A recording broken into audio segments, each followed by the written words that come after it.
Welcome to the program, everyone. My name is Brian Craig, and this is where MAGA comes to talk. We're going to be live on the radio in less than 60 seconds, and I'm going to jump right into everything that happened yesterday with Pam Bondi and these Epstein files. People are really hating on Pam Bondi, and you know what? They shouldn't, because Pam Bondi, she did a great job. She made one little mistake, one little mistake, but that's okay. We'll get into all of it and take your calls as well. Remember, it is Friday, and that means it's Open MAGA Mike Friday, open phones. You can call in about any and everything on your mind on Friday's show. You're not limited to the topics that I bring up. All right, stand by. 10 seconds. There we go.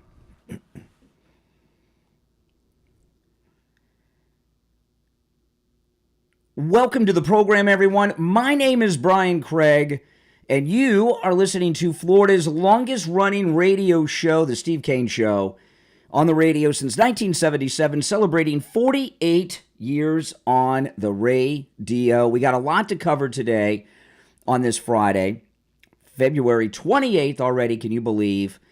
And I'm going to cover a lot. It is Friday, which means open phones. We call it Open MAGA Mike Friday.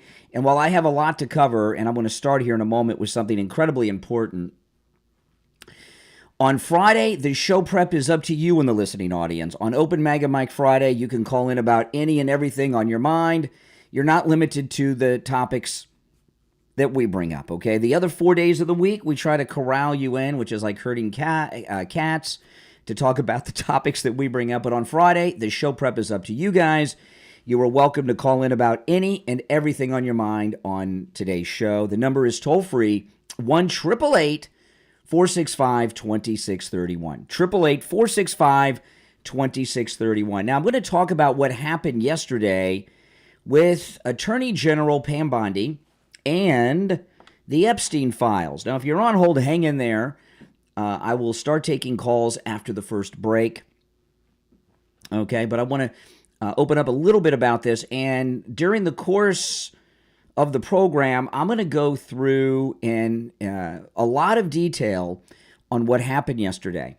And just to give you the summary, the deep state made a major move to embarrass Pam Bondi, embarrass the Trump administration, and to reestablish that they're the real government, they're the real leaders.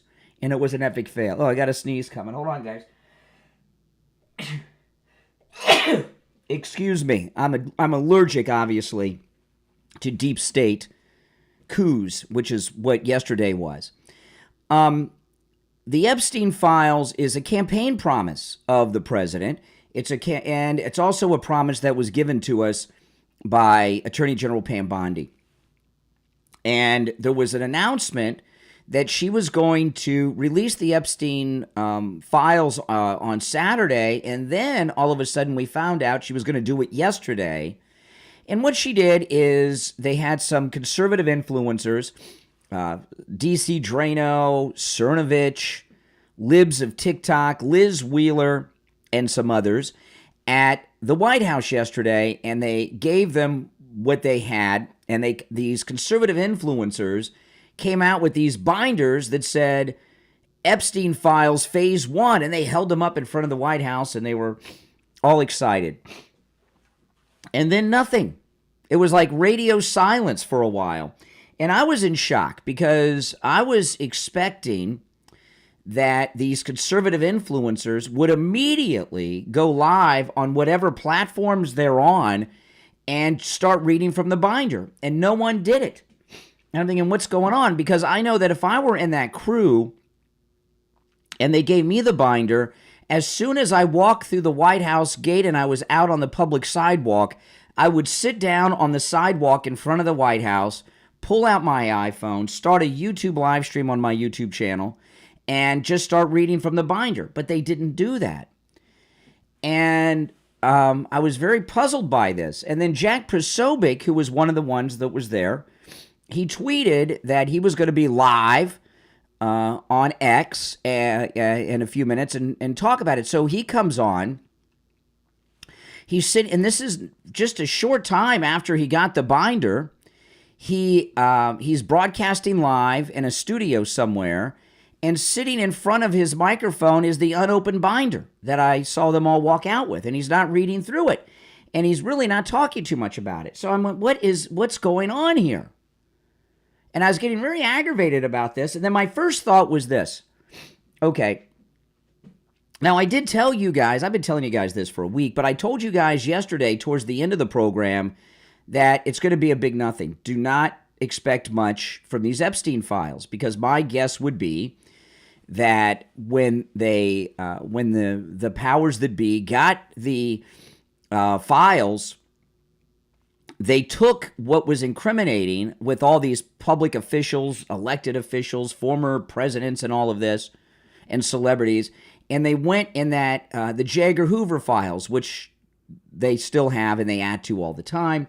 So I wasn't expecting much, but then I thought, well, maybe there's a bunch of new names of people, and these conservative influencers don't want to be first, which is insane. These people are clickbait people that always want to be first, but they don't want to start naming names of people because while it's difficult to slander a celebrity, a public person, it's very difficult if you're a public person to claim slander, except in some rare instances. And one of them is accusing them, no matter how famous they are, no matter how much of a public person they are, of being a pedo and sex offender and stuff like this. So I thought, well, maybe they don't want to be first because they're afraid of getting sued. And then time goes on and on and on. And I was waiting for these all day, which is not my normal way that I operate. But my plan was yesterday was when they come out with these files, they got the binders when these conservative influencers that were there, and so they're pretty well known, when they start going through the binders, I was going to do a podcast and upload a podcast about it. But nothing. Hours went by, and then we started to get the true story, which I'm going to share. Liz Wheeler was the first to go, of these influencers that got the binder. She was the first to tell us what had happened, and I'm going to share with you, coming up after the break, what Liz Wheeler said, okay? And I'll share with you, she made a short video at the airport in Washington right after she left the White House explaining everything, and in a lot of detail. I'm going to give you a capsulized version now, but when we get back, I'll get into the Liz Wheeler audio. What had happened is the Attorney General of the United States, Pam Bondi, who did make a mistake yesterday, which I'll gladly tell you, she ordered the FBI to turn over all of the Epstein files. They sent her about 200 pages. That's what she was talking about was on her desk. She knew that something was up with that because there was nothing new. Everything that they gave these conservative influencers yesterday in these binders were things that have already been known to the public. There was nothing new, no new names, nothing. And what had happened is the FBI and the U.S. Attorney in the Southern District of New York didn't hand over the files that they were ordered to hand over to her. She immediately sent a letter to Kash Patel, who she could call on the phone, but she wanted to do it officially. She immediately sent a letter to Kash Patel telling him that the FBI is refusing her order as their boss, as the Attorney General. She has given a deadline, which is 8 a.m. today, for them to hand over the records. Kash Patel's come out about this. So what we have is a deep state FBI attempt to reestablish their power. You got to understand, this investigation was just launched into Comey. They're doing mass firings. So they're showing that they still have juice. What happened yesterday was a bit of a coup. Now, Pam Bondi, I believe, made a mistake yesterday. But, hindsight, and we'll see where she takes this. What I would have preferred her to do, because instead of just giving these people the binders and then having these hours of wonder, is for her to have had a press conference, and she could have had it with these influencers, a very angry press conference telling the American people live what just happened. The Southern District of New York and the FBI are stonewalling. They refused her direct order and say that I am sending federal marshals to the office right now to pick up the files. If you do not hand them over to you, they have been given orders to arrest you. That I would have liked her to have seen. And I'll say this about Pam Bondi. I am a huge fan and supporter of Pam Bondi. She was our attorney general here in Florida. She's very good.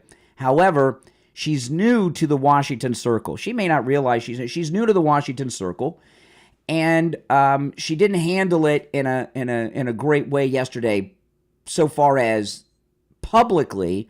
But behind the scenes, she's doing everything perfect. So we'll take our first break. When we get back, I'll share with you what Liz Wheeler shared about it.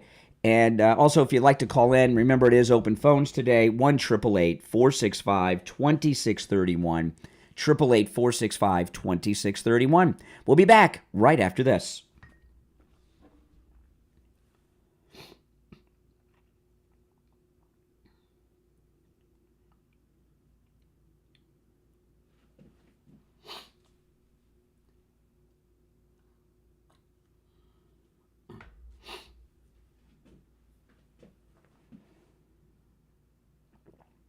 Welcome. If you're new, my name is Brian. This is where MAGA comes to talk.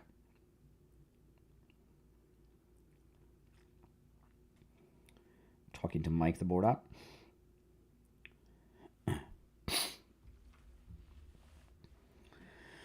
Oh boy, no, this is, don't worry. This is going very much according to plan.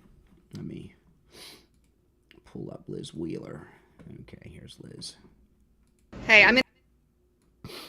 Okay, so. Okay,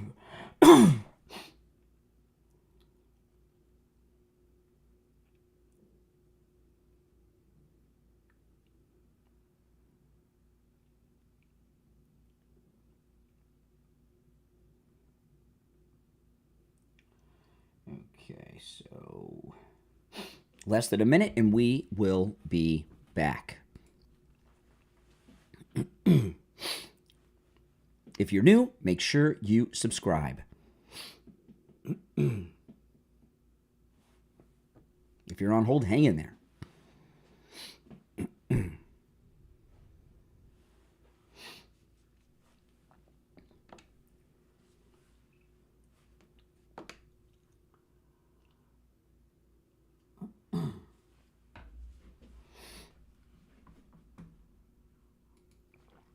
No, you have her confused with that Canadian Asian influencer.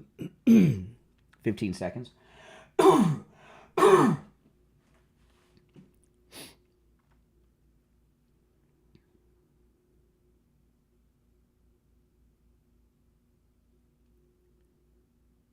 Welcome back, everyone. My name is Brian Craig. It's the Steve Kane Show, Friday. Oh, man, so a lot has happened yesterday. Our number one, 888-465-2631. Let's take a call or two before I get to more. Oh, sorry about that. Hit the wrong line. All right, you're on the air. What's your name? Where are you calling from? Hello, Brian. Hi, Yep. How are you? It's Laura. Listen, I listened to you for the beginning. I agree with you. The thing that I don't understand, why they gave it to the influencers. They don't, and it was a public domain, all these names. They were laughing. They're thinking it's like a gift of Christmas. It's not serious at all. This is genius acts that these people do. It's a serious subject. It's a promise campaign, and they should. If they don't want to give it because of we can at least understand. But come and make a serious press conference, not give it to this conservative. Yeah, I will agree with you that Pam Bondi giving it to the influencers like that without a press conference was a PR mistake. Okay, it was a PR mistake. Exactly. She should have had an angry press conference explaining to the American people that the FBI defied the Attorney General of the United States and everything else. Yes, giving it to the influencers like she did without a press conference really was a PR mistake. And I'll tell you the reason that is. Pam Bondi's very good, but two things. She hasn't really been in the public eye for a long time. Okay, so she's a little rusty. And she's also a local girl here from Florida who's in the big city now, and she's playing in a different league than she's used to, and she made a mistake. It's not some indictment against her character. I see a lot of people saying terrible things about her. What she did was what she did yesterday was a Brian, I cannot hear you. Well, well, maybe that's a good thing. What she did yesterday, she hit mute on her phone. What she did yesterday was a mistake, kind of like Spicer's first press conference in the first term. Remember that he didn't do a good job there. It does, a lot of people are accusing her of things now, but that's just not the case. She just made a PR mistake the way she handled it. There's a lot of conservative influencers who were not there and didn't get the binder, like Mark Dice and others who were jealous and are creating all kinds of bizarre conspiracies because they're jealous. But I wouldn't read too much into it other than a PR mistake. So let me get to Liz Wheeler. Now, Liz Wheeler was one of the conservative influencers who got the binder. And she was the first one to go public with what happened. So this is Liz Wheeler. She did a live stream on X at the airport, right, holding the binder. And I would love to have been there when she went through the TSA screening, holding the Epstein files in her hand. But she explains what happened, and she gives us a lot of context. Okay, so this is Liz Wheeler. Hey, I'm in the airport, but I wanted to jump on here because this stuff is blowing up as it should be. And I wanted to open the Epstein files binder and show you what's in it, because this whole exercise is about transparency. And I wanted to address some of your concerns, but I want to start with what happened this morning. So this morning I was at the White House meeting with President Trump and Vice President J.D. Vance and Attorney General Pam Bondi and FBI Director Kash Patel. And they presented us with, let me show you. They presented us with a couple of things that I want to show you. And you'll have to forgive the background. We are right now in the airport. And they presented us with this binder. Now, this is the binder that I posted a picture of. You saw that. Millions of people saw that. It says on the front, the Epstein Files Phase 1 by order of Attorney General Pamela Bondi and FBI Director Kash Patel, the most transparent administration in history, the 45th and 47th President of the United States, Donald J. Trump. Now, what's interesting is we're all waiting for bombshells, we're all waiting for juicy stuff, and that's not what's in this binder. That's not what's in this binder at all. And that's exactly how the Attorney General presented it to us. She handed us this binder and she said, the President of the United States, Donald Trump, has given me an order to declassify the Epstein files, and I have been quickly working on doing just that because we want to be the most transparent administration in history. We know that as of a week ago, she went on, I believe it was Fox News, and said that she had the Epstein files on her desk.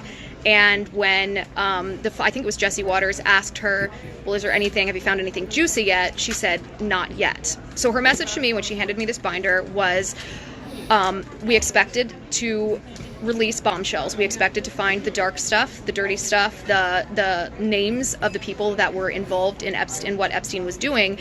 And when these files were put on my desk and she was relating how she looked through them. She said, it wasn't what I was expecting. And I said, is this it? Is this it? And she said, something is not right here. Now, just because she had that feeling, she still wanted to not only fulfill the president's order to release these, she wanted to do it in a timely manner. And so they prepared this binder. They were going to release what's in this binder, and I'll show you what's in it. It's also going to be available online here shortly. So that all of us can go through it. And we're going to talk about, too, how this has bypassed the legacy media and how this is the Trump administration is harnessing new media to release this sort of exclusive, which is a good thing. But late last night, after Attorney General Pam Bondi and FBI Director Kash Patel prepared this binder, the Epstein files, a source called Attorney General Pam Bondi, a source from within the FBI, from within the Southern District of New York.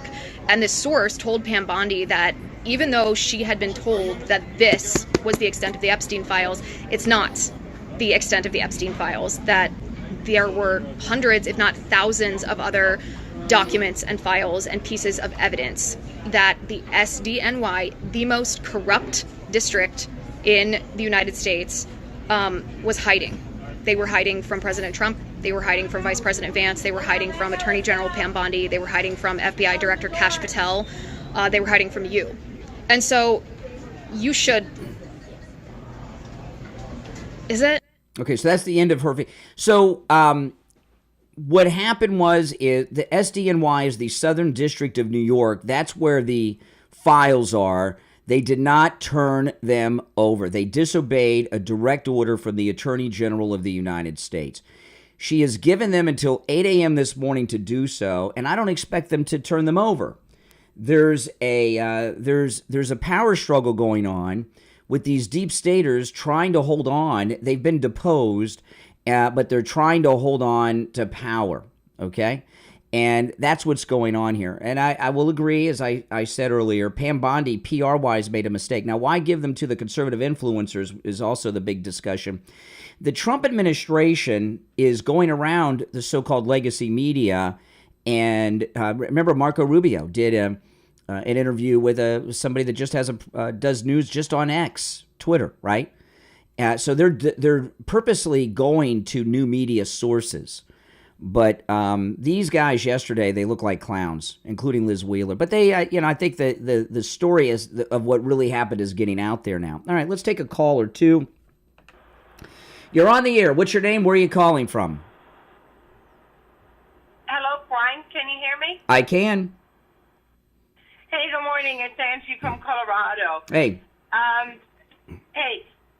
Thanks for bringing all that stuff with the Epstein files, but I just wanted to call in quickly and let you know I got a text from a friend of mine that always reads Revolver News, and in Revolver News there's an article in that the conservatives are missing and nobody is talking about. What's it about? It's very important election coming up in Wisconsin on April the 1st about the Supreme Court judge, and that George Soros is going to start staffing the courts again, and a lady by name Susan Crawford is running. She is pro-abortion, pro-immigrants, illegal aliens, pro all of that stuff. And I just wanted to let you know, maybe over the weekend or next week you can check into that we get that word out. She cannot be elected. She is horrible. And Revolver News has all that information. All right, I'll look into it. I appreciate the heads up. See, it is Friday, Open Mega Mic Friday. You're welcome to call in about any and everything on your mind on Friday's show. So that fits into that. All right, now when we get back from the bottom of the hour, I'm going to get into a little more detail about this and what's going on here and what has happened and what is happening and what the reactions are to this botched incident yesterday of PR, and take your calls as well. Our number's toll-free, 1-888-465-2631. 888-465-2631. 2631. It's a toll-free call no matter where you are listening. I'm Brian Craig. You're listening to The Steve Kane Show, Florida's longest-running radio show on the radio since 1977, celebrating 48 years, can you believe it already, on the radio. We'll take our bottom-of-the-hour break and be right back.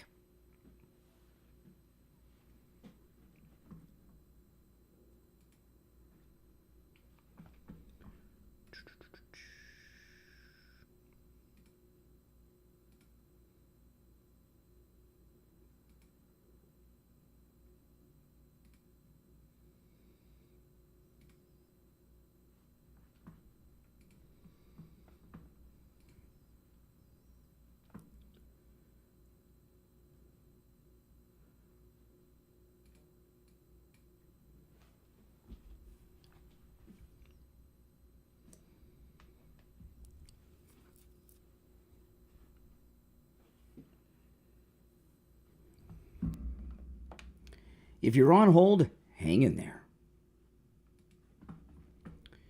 Okay. We'll be back in a few minutes. And I have more about what's going on here. If you're new, my name's Brian. This is where MAGA comes to talk. Make sure that you follow. This is our bottom of the hour break on the radio. We'll be back in just a couple of minutes, so stand by.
One minute, we'll be back.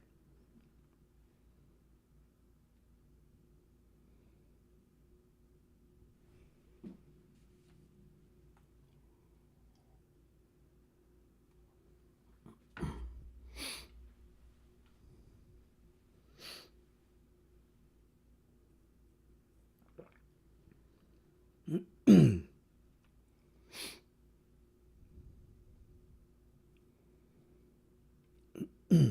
40 seconds.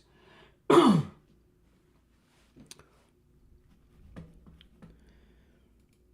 be back in 30 seconds, guys. Stand by. This is our bottom of the hour radio break. Commercials, traffic, weather, all that stuff. If you're on hold, hang in there. 20 seconds. TGIF, man.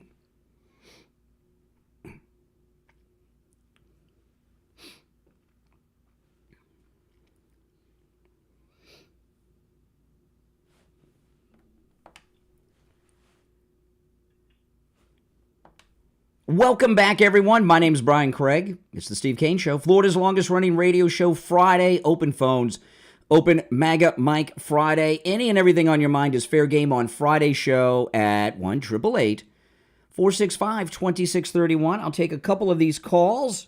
You're on the air. What's your name? Where are you calling from? Hi, Brian. It's Doreen. Hey, Doreen. What's up? Brian, I've been following this for a long time now, and it just seems to me like what they should be doing is seizing the Southern District building. Why can't they do that? What Pam Bondi is doing, and I think listen, Pam Bondi screwed up PR-wise. There's no question about that. She did not handle the release and what happened yesterday properly, publicly, in the media. However, what she's doing behind the scenes, She immediately, Kash Patel is one of her close personal friends and has been for many years. She could have picked up the cell phone and called him. She sent an official letter from the Attorney General to the Director of the FBI about this, gave them an 8 a.m. deadline. What Pam Bondi is doing is what you do legally so that people can legally be brought to justice. And there's steps that she's going through to do that.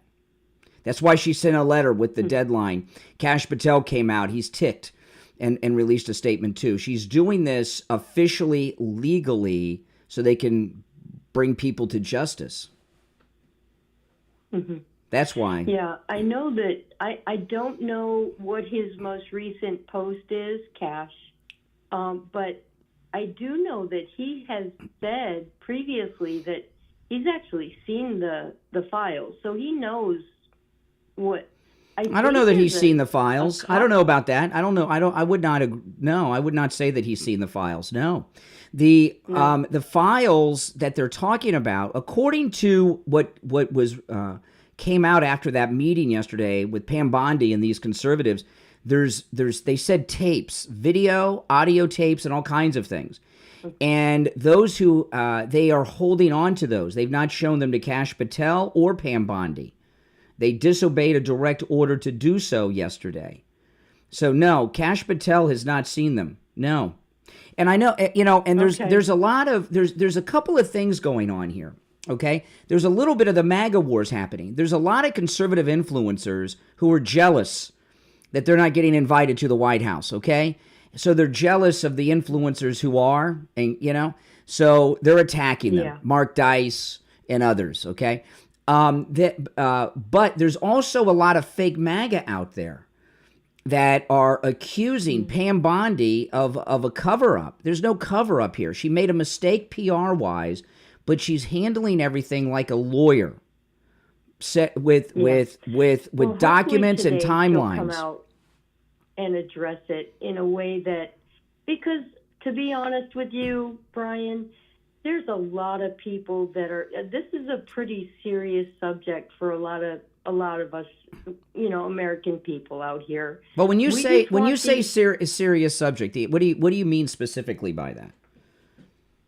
Well, whenever you deal with the kind of subjects that they're talking about with the Epstein files, it's just never okay when it comes to kids or anything, that has to do with perversions like that. We don't want to see anybody we just don't want to see this anymore. Well, I'm going to tell you something, okay? Justice. I'm going to tell you something. There's not going to be much of anything in these files when they finally get what they have, okay? And I'm going to tell you why. And I've talked about this so much over the last few years. The J. Edgar Hoover files that he used to blackmail everyone, it's always been a mystery. Yeah. What happened to the Hoover files? The mystery is simple. Yeah. When Hoover died, the FBI kept them, and they've been adding to them ever since. So when they got Epstein and they collected all of his stuff years ago, they put all the incriminating evidence, videotapes, audio tapes, photographs, whatever, are in those J. Edgar Hoover files that they use to compromise politicians and celebrities and industry leaders, famous rich people. Okay, so I'm telling you, there's not much in these files. A lot has been made of them. That's why I've been telling you, don't get excited. There's what they did yesterday by not handing over what they have, which I don't think is going to have bombshells in it at all. I'm not saying there's not going to be new things, but there's not going to be some videotape of a former president with with a girl. It's just not going to happen. They have that stuff filed away with the Hoover files, wherever those are, that Comey uses, and people like that to get politicians to do their bidding. So, people have invested so much, and then when they're disappointed, they want to say, "Oh well, Pam Bondi's part of this conspiracy." No, I was listening to Redacted, which is an online show. You guys know Redacted, some of you do, and they said something yesterday that just blew my mind. I couldn't believe they said it. They were wondering why these influencers were picked, and they said these are pro-Israel influencers, and there's a lot of people believe that Epstein was a Mossad agent, and because he was working for Israel, maybe they gave them the pro-Israeli influence. No, people are reading too much into this. They really are. You're not going to get squat. There's going to be next to nothing. You're not going to get some tape of some billionaire from a tech company with underage kids or something. It's not going to happen. And you just got to wrap your mind around it. What people are just looking for is the end of the corrupt. I know it exists. We know it exists. Government officials get bribed, and that happens. But we just want the corruption to end. And in some sense, the Epstein files kind of, if there was more divulged about it, and if it led to... There's never going to be. It's just like the JFK files. So there's not going to be much in those either. Yeah, so what I'm trying to say is just that we're kind of fed up with the corruption in the government. Well, and a lot of people are using the Epstein files as a possible or potential way to finally stop it, but it's not. It's worse even than that. It's steeped in the government's. It's in the swamp. It's basically the swamp. The whole thing with Epstein. See, I don't. By the way, I was very disappointed in Redacted. I don't follow them or listen to them too much. I have a few times. I didn't realize they were anti-Semites over there with some vast Jewish conspiracy about Epstein. But I would say I knew that. I would say that Epstein was a sicko pervert who had lots of money to further his perversions. And a lot of people that are like that like to have celebrities around them. And maybe later he became an agent for a government or our government, who knows? But I think it just started out as his weirdo perversions, okay? And maybe. you're not going to get. I'm telling you, those whatever incriminating things he had, the deep state have them, and they're not going to give them to Pam Bondi, and we're never going to see them. Ever. That might be a good thing, because I don't think most of us could handle what's in them, to be honest. No, I think they should be seen. I'm gonna get off it. All right, well, I appreciate the call. You guys, sometimes people have this standard that just is not going to be achieved. You got to be realistic about these things. And because you don't get what you wanted to get yesterday doesn't mean that Pam Bondi is working for the bad guys now. It's just she made a PR mistake yesterday in the way she handled it.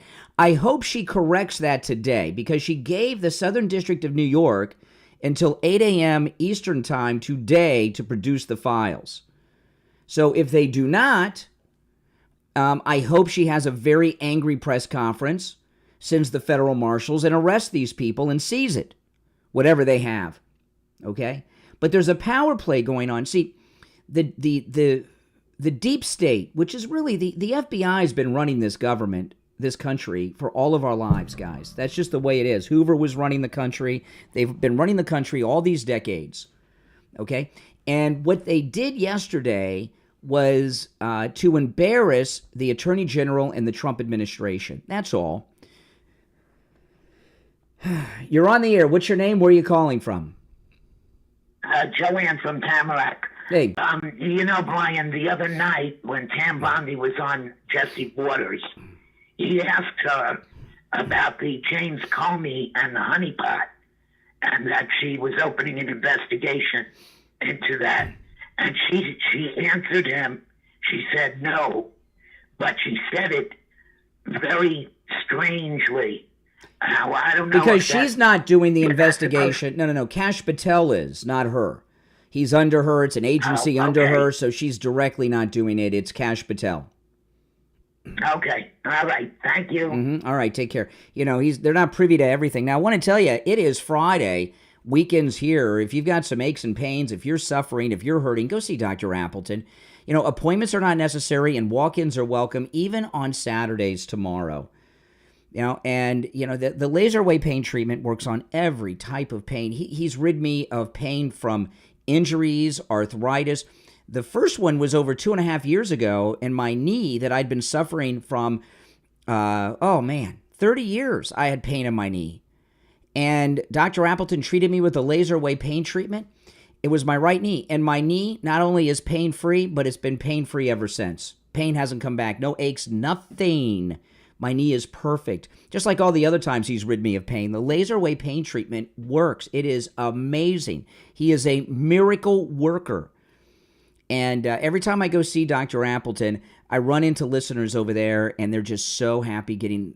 every time I go, I learn about new pains because I run into a listener, and I always say, oh, what are you getting done? And they'll tell me. It's like, oh, I never heard of that before. It's absolutely amazing. Appointments are not necessary, as I said. Walk-ins are welcome, even on Saturdays. With the laser wave pain treatment, there's no drugs, no shots, no injections, no downtime. Dr. Appleton performs all the laser treatments himself. It is 100% painless. You don't even feel it. There's no feeling at all with the laser, at all. And, of course, the best part is it works. So give Dr. Appleton a call or just walk in today or tomorrow and say bye-bye to your pain. His number, 954-973-0710. 954-973-0710. That's 954-973-0710. And online, AppletonCairo.com. I'm Brian Craig. It's the Steve Kane Show. We'll be right back.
Stand by. If you're on hold, stand by.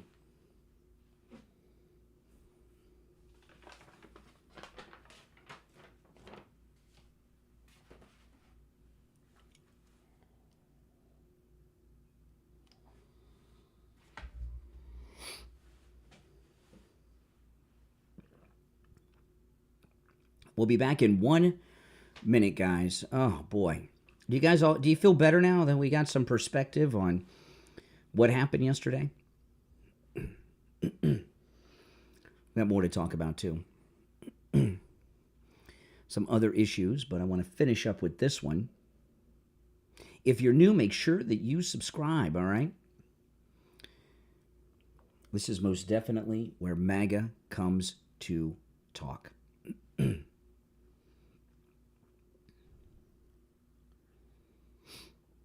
Miami? No, we're on the air in Miami.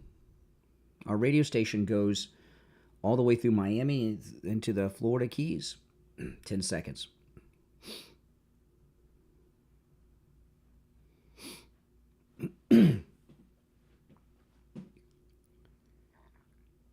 Welcome back, everyone. My name's Brian Craig. It's the Steve Kane Show, Florida's longest-running radio show on Open MAGA Mike Friday. Open phones.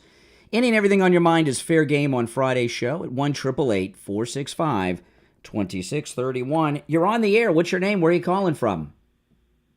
Yeah, good morning, Brian. This is Rich. Hey, Richie. I don't know whether I agree with you or I don't this morning, because I got to tell you something. I remember Millie going against President Trump, behind his back. Yep. And President Trump, the bottom line is, you're talking about it's Pam Bondi made a mistake. This is a direct reflection on the President of the United States. It's not Pam Bondi. They're defying President Trump. Correct. And let me tell you, if they get away with this, if they don't deliver, you said you don't think they're going to turn these things over by 8 o'clock in the morning? No. At that point, it's up to the United States federal government, which is President Trump, who's the leader, to lock that place down and fire every one of them. I'm sorry to say, if you let them get away with it, President Trump will lose total respect all over the country. Well, listen, what I want to see from Pam Bondi is handling this like a lawyer. And, with a legal trail, what I would like her to do is when they don't deliver or they give her some garbage that's BS, they may deliver something that's nothing, right? They may do that, another delivery of nothing like they did the first time. I would like to see a press conference like that chief of police in Los Angeles when OJ didn't show up to surrender. Remember that? Mr. Simpson is now a fugitive of justice. If you assist him, you are committing a crime. So I want to see her, if they don't deliver, I want to see her send federal marshals there, tell them on TV, do not leave your office. Federal marshals are on the way to arrest you and get the documents. Exactly. And right. if you are not there, you will be a fugitive. That's what I want to see, tell you the truth. Well, that's the biggest thing that I want to see, too, because God forbid, if they get away with this, you're looking at insubordination, a complete lawlessness in the United States from the federal police. Listen, what Pam Bondi made a PR-wise, it was a disaster. I mean, they look like they would do that. They look like clowns when they came out with those binders yesterday. They look like idiots. But she didn't think they would do that. Let me tell you something. Listen, I don't think President Trump thought that they were going to pull this off by giving him empty binder. I think that this was meant to embarrass President Trump. Absolutely. He can't let this go. He cannot let this stand. No. This has to be dealt with this morning. Let me tell you, President Truman fired General MacArthur because he disobeyed an order. Truman ordered MacArthur not to allow U.S. fighter jets to enter Chinese airspace, which is where they were launching attacks on it. And he defied the order and did it. And he fired General MacArthur. And General MacArthur one of the greatest generals America's ever had and worldwide famous at the time. So these no-names at the Southern District of New York, they got to go immediately. I agree with you. I don't care what cases are pending or not. They need to. This has got to be taken care of, and it's got to be very, very high profile, quick and high profile on TV. It's got to be quick because, like I said, if they do get away with this, and if they hand him a bunch of nothing, like you think that there's not going to be anything. My Correct. anticipation is it better be all there. Yeah, but it's not. I'd like to see Kash Patel. Honestly, Kash Patel should be in New York right now with a team going to the office at 8 a.m. to get the documents. That's what they should do. All right, Rich, I appreciate the call. You're on the air. What's your name? Where are you calling from? This is Randy from South Mississippi. Hey, Randy. Hey, real quick, Brian. My personal opinion, I think Pam Bondi should have went there, got everything that they needed for this Epstein drop, then come and have a press conference and said, hey, I went and seized all the records. I went and seized everything for the Epstein dump. And I think she should have did it that way instead of giving everybody a heads up. That she should have went and got all that behind the scenes and then have a press conference. Yeah, she made Pam Bondi. Appreciate the call. Pam Bondi made a mistake PR wise. There's no getting around it. I mean, come on. Now I want to tell you guys, the free doorbell camera offer from Sloman's. Have you not yet taken advantage of this? You guys should all have it. I have the doorbell.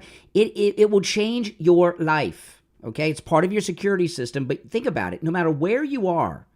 You're at the grocery store, you're at the mall, you're playing golf, you're on vacation in Europe. If there's movement at your door, you get a notification on your cell phone and you can see it. I love it. It's such a convenience. When I'm at home, I don't like people coming to my house unannounced. And when I get movement at my door and I look and I say, oh, you never have to answer the door again. You don't even have to get up to look out to see who's there. Okay? It's a great thing to have. So Sloman's, they're going to give you a free doorbell camera. that connects to your cell phone with the installation of your Sloman Shield. Sloman's is also going to give you a home security system and professional installation when you use their low-cost central station monitoring. You get an LED touchscreen, a motion detector, 10 contacts for the doors and windows, a lifetime warranty, and a backup battery. Plus, you'll receive a free doorbell camera with the installation of your Sloman Shield. Give them a call. Easy number to remember, 1-800-ALARM-ME. 1-800-ALARM-ME. That's 1-800-ALARM-ME. Now, if you're on hold, hang in there. It is Open MAGA Mike Friday. You can call in about any and everything you want on Friday's show. Not what I'm bringing up, but I want to play this last clip involving this. You know, the FBI, as I say, they've been the secret government all our lives, and this is Tucker. And I'm glad I've been talking about this for years, and I'm so glad Tucker is finally talking about this, about how the secret government of the FBI operate. And in particular, he's talking about what happened with the FBI and President Nixon. Richard Nixon was taken out by the FBI and CIA, and with the help of Bob Woodward, who was a Washington Post reporter, who had been a naval intelligence officer working in the White House, working in the Nixon White House. And then he shows up like a year later, and he's this brand new reporter. He'd never been a journalist at all. He's a naval intel officer. The famous Bob Woodward, we all revere. And he's at the Washington Post, and somehow he gets the biggest story in the history of the Washington Post. He's the lead guy in that story. Well, I worked at a newspaper. I've been in the news business my whole life. That is not how it works. You don't take a kid like his first day from a totally unrelated business and put him on the biggest story. But he was.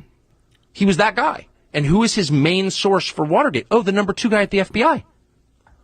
Oh, so you have the naval intelligence officer working with the FBI official to destroy the president. Okay, so that's a deep state coup. What else? How would you describe that? If that happened in Guatemala, what would you say?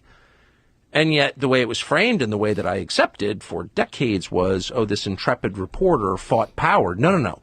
This intrepid reporter, Bob Woodward, was a tool of power, secret power, which is the most threatening kind, to bounce the single most popular president in American history, Richard Nixon, from office before the end of his term and replace him with who? Oh, Gerald Ford, who sat on the Warren Commission. Now, how did Gerald Ford get to be Richard Nixon's vice president? Well, because Carl Albert, the Democrat Speaker of the House, told him, you must choose him. We will only confirm him when they sent the actual elected vice president away for tax evasion, Spiro Agnew of it. The people who broke into the Watergate office building, from which the name is taken, Watergate, I think it was 6 of them or 7 of them, all but one was a CIA employee. That's real. It's like, look it up on Google. So the whole thing, Richard Nixon was elected by more votes than any president in American history in the 1972 election. He was the most popular by votes, which is the only way we can really measure popularity, the most popular president in his reelection campaign. And 2 years later, he's gone. Undone by a naval intel officer, the number 2 guy at the FBI, and a bunch of CIA employees. Okay, so that's what they've been running against Trump. And Nixon, when Hoover died, put his own political appointee in charge of the FBI. And still they were able to do that. And they're attempting, they've been doing this to President Trump for years, and they're continuing to do it now, even with Kash Patel. That's why this happened yesterday. Now, Kash Patel said yesterday, after all this nonsense happened with the Epstein file, says there will be no cover-ups, no missing documents, and no stone left unturned. This is Kash Patel. And anyone from the prior or current Bureau who undermines this will be swiftly pursued. If there are gaps, we will find them. So they're both on the job, but you got to understand what they're up against. The deep state, they're still there. They're still there. They feel like a deposed government that's been conquered, and they're fighting back. What happened yesterday with Pam Bondi was an insurrection against the Trump administration. That's what happened yesterday. It's big what happened yesterday. And those of you out there that are attacking Pam Bondi, just take a breath And, we have this TikTok level attention span in this country today. We have very short attention span. People want immediate satisfaction. And it's not easy to do that with things like this that are so big and so deep. But don't worry. They're on it. They will take care of it. And Bongino, when is he reporting for duty here? I know is he finishing out his show this week? Probably waiting for security checks. But yeah, we need Bongino. I would love to see Bongino at the Southern District of New York offices today taking care of this. And when he's on the job, I expect to see that. But man, these are some difficult times. Now, I got a message to our cruisers. The countdown to the cruise, we're just over a month away. We're leaving March 30th. Aren't you guys excited? I'm so excited. Oh, man. Well, we are a month away. We're a month away from the cruise. I talked to Ian. One of the shore excursions I know of is completely booked, and the other two are almost booked. So you do not want to miss out on these shore excursions. I'm not even going to give Ian's number out because, unfortunately, our cruise has been sold out for months now. There's no cabins available, but those of you that have not yet booked our shore excursions, we have one excursion in each port. I go on all the excursions with you. They are, without question, the memory-making moments of our cruise or our excursions, and I don't want anybody to be left out. So call Ian and make sure you're booked on the excursions. I was shocked that they're filling up already. I don't know if the second one's filled up yet or not, but I know it's close. There's one maybe spot left or so, and the third one is filling up quick. So I don't have to give out the number because you guys are already going on the cruise and you know Ian's number. Call him. Make sure you're on the excursions. And I'm really looking forward to the cruise. I need the week vacation. We're going to have a great time, and we're going to party like it's 1999, aren't we? Absolutely. All right, 1 hour down, 2 to go. My name is Brian Craig. It's the Steve Kane Radio Show, Florida's longest-running radio show on the radio since 1977. Our number, 888-465-2631. We'll be back right after this.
Okay, we'll be back in 20 seconds. Stand by. Stand by. If you're on hold, hang in there.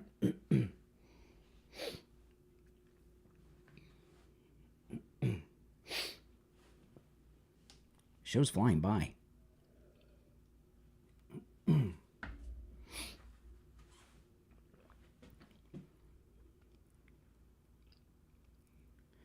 Welcome back, everyone. My name is Brian Craig. It's the Steve Kane Radio Show, Florida's longest-running radio show. It is Friday.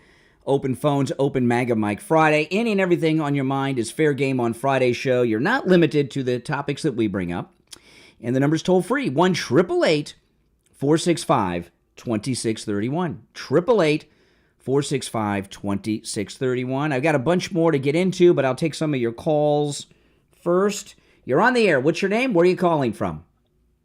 Good morning, Conservative Doug. Oh, hey, Doug. You know, first thing I'd like to mention quick is a lot of people are starting to talk about, at least in my circle, DeSantis' wish to have end real estate taxes in Florida. You know, I think it's next to impossible, but it certainly would be unbelievable if he could do something like that. Well, I would forgive him. Ron DeSantis is running for president, and he's you know, when you hear me talk when Joe Thomas is in studio, I talk to him a lot about this. If you want to be successful at something, find someone who has been successful at what you want to be successful at, and just basically model yourself after them, copy them, right? That's Tony Robbins' whole thing. And he started a Florida Doge, and now this is his equivalent of no tax on tips. And you know, Florida property taxes, I don't even like to know what my property taxes are. And I looked the other day, and it was a big mistake. And because I remember what they were when I moved into this house, and a lot of people in Florida, they spend their whole life paying off their house. They want to have a mortgage-free home, and they're shocked at how little money they're saving because the incredibly high homeowners insurance and the property taxes, right, are through the roof. So I don't know how we would pay for everything if there was no property taxes, because we have no state income tax. But I don't care. I would like to have no property tax. I like that. Oh man, that would be great. And you know what one of the worst things about the property taxes, they increase your taxes, your value of your house every year, right? And now the insurance company now says, well, wait a minute, you bought your house at, let's say, $700,000, and now it's worth $1 million. Therefore, we have to raise your premium because if your house burns down, we got to pay. And I like the idea, but it's not going to happen, and he knows it's not going to happen. What DeSantis is doing. I don't know who his advisors are. But by the way, thanks for the call. I'll finish with this without you there. But what DeSantis is doing, he's got some advisors that are telling him how to trend. So this property tax thing got everyone talking about him in Florida news. And then Andrew Tate and his brother flew into Fort Lauderdale yesterday, and he was talking about that. So there's clips of Ron DeSantis on all the news of the world talking about Andrew Tate yesterday. You know, so what he's doing, he might as well call him the hashtag presidential candidate. He's doing all these things to get everybody to talk about him in the media and in social media. And whoever's advising him is advising him well because it's working for him. But you can't trust Ron DeSantis. He lied to President Trump, and he lied to all of us MAGA voters here in Florida. And I'm not going to forget that. You're on the air. What's your name? Where are you calling from? Morning, Brian. Question is, why not release the files to Anna Luna? She met with her that morning, Anna, Kash, and Pam. They met. You would think she would release the files to her. According to Marsha Blackburn, there are names, there is information out there that has not been released to the public. Well, I'll tell you why, but why? You mean just nobody else, just Anna Luna? What's your obsession with her, other than you think she's hot? Why not Laura Loomer and Candace Owens? Listen, Laura is a friend of mine. She's on the outs with the Trump administration. Okay, she's on the outs, and she's probably never going to be back in. unless something that's happens. Unfortunate. Well, she made there was a mistake made, and and she's on the outs. It's obvious, okay. But so far as releasing them, I don't know. I'd be happy to give them to Luna. That's fine with me. I mean, but there's the one thing you got to understand. There's a lot of conservative influencers who are jealous that they're not getting the files or they're not being invited to the White House to these meetings, okay? So they lash out and start to criticize because these other people got in and they didn't. I was surprised to see Cernovich there. That caught me off guard. And so there's a lot of criticism of these particular people they gave the files to because they're jealous that they're not in there. And you don't hear me whining. I wasn't invited to get the Epstein files yesterday. I'm glad I wasn't because they looked like clowns when they came out with the binders. But these people are just jealous that's it. There's no conspiracy with Bondi. Go ahead. No, I was going to say I'm familiar with Pam Bondi. I have a home in Florida as well. I think she did a great job. I think she's doing a great job now. I do think that was a misstep, and it was a minor blip. She is new to the level that she is at, and she made a bad chess move, and she they got her yesterday. Okay, the PR wise, what she did was wrong. She should have had a press conference. She should have released it to everybody at the press conference and should have been furious that the FBI in the Southern District of New York refused her order and didn't give her the files. But she didn't. It was a PR mistake. There's nothing to write, And why not Loomer? Why not Mark Dice? Why not Anna Paul and Luna? I mean, it would have been the same thing no matter who she gave it to yesterday. Okay. Well, you take good care. All right, take care. People are trying to find conspiracy where there is none. It was just a PR mistake on her behalf yesterday. That's it, and she'll correct it. You got to be patient. One of the things you got to understand when it involves Kash Patel. Kash Patel is surrounded by the old guard still. He hasn't had time to bring in his people yet. Okay, so the bureaucracy of this government in many ways is still being run by the same people that were running it under Biden. You got to give them a little bit of time to get in place and get their people in. That's it. And hopefully Kash Patel will get on that right away. I can't wait for Dan Bongino to be on the job, but you guys got to be a little more patient. There's a lot that's got to be done. There's no getting around it. All right, now a couple of things though I want to mention. Speaking of cabinet members on the job, Pete Hegseth yesterday was asked, and he would not rule out U.S. military strikes on the fentanyl labs in Mexico.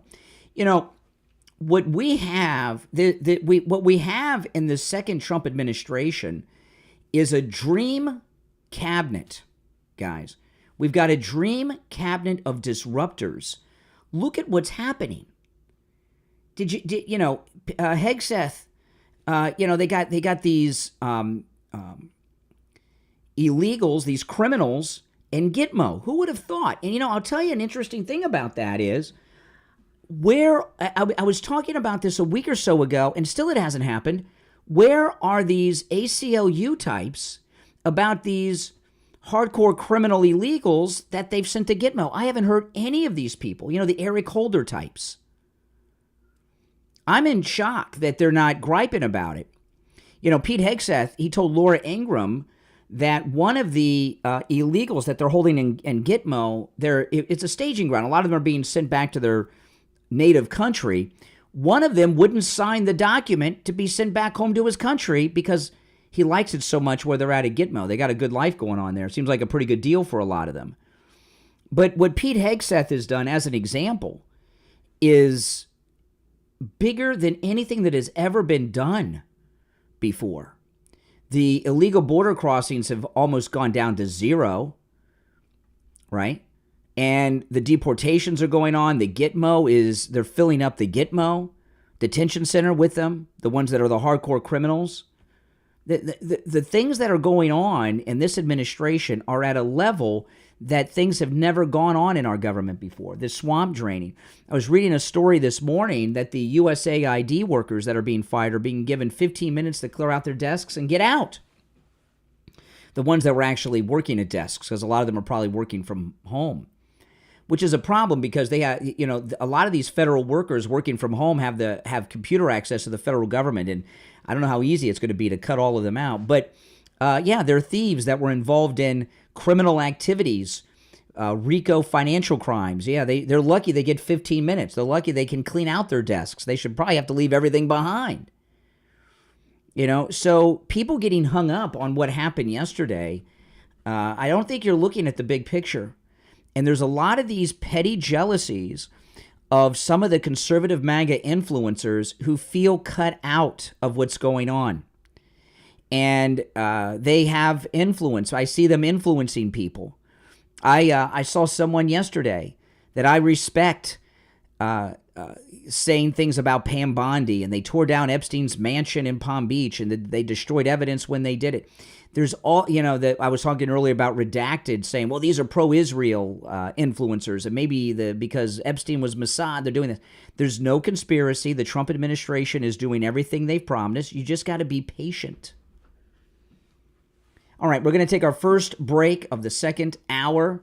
Oh, my goodness. We're almost halfway through the show today. What is going on? Today's show is flying by. All right, if you're on hold, hang in there.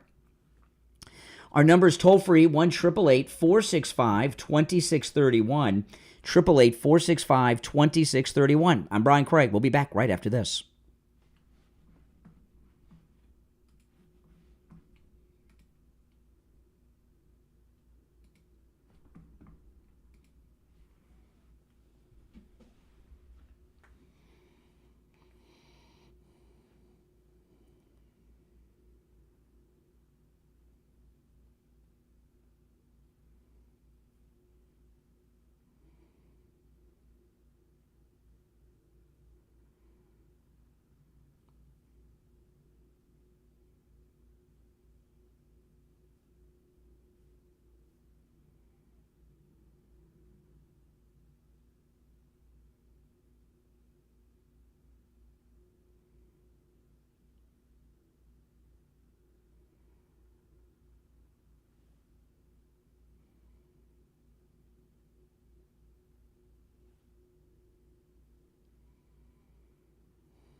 All right, stand by.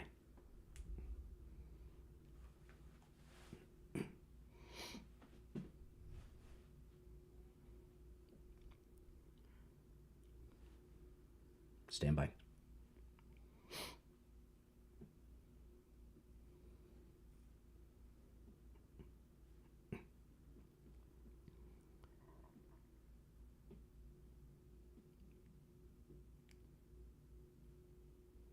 Welcome back, everyone. I'm Brian Craig. You're listening to Florida's longest-running radio show, The Steve Kane Show, on the radio since 1977. I came across this morning. My apologies in advance. This is Mike Pence. Mike Pence is a sicko. He is a sicko. He gave an interview yesterday. Listen to what he said. This is Mike Pence.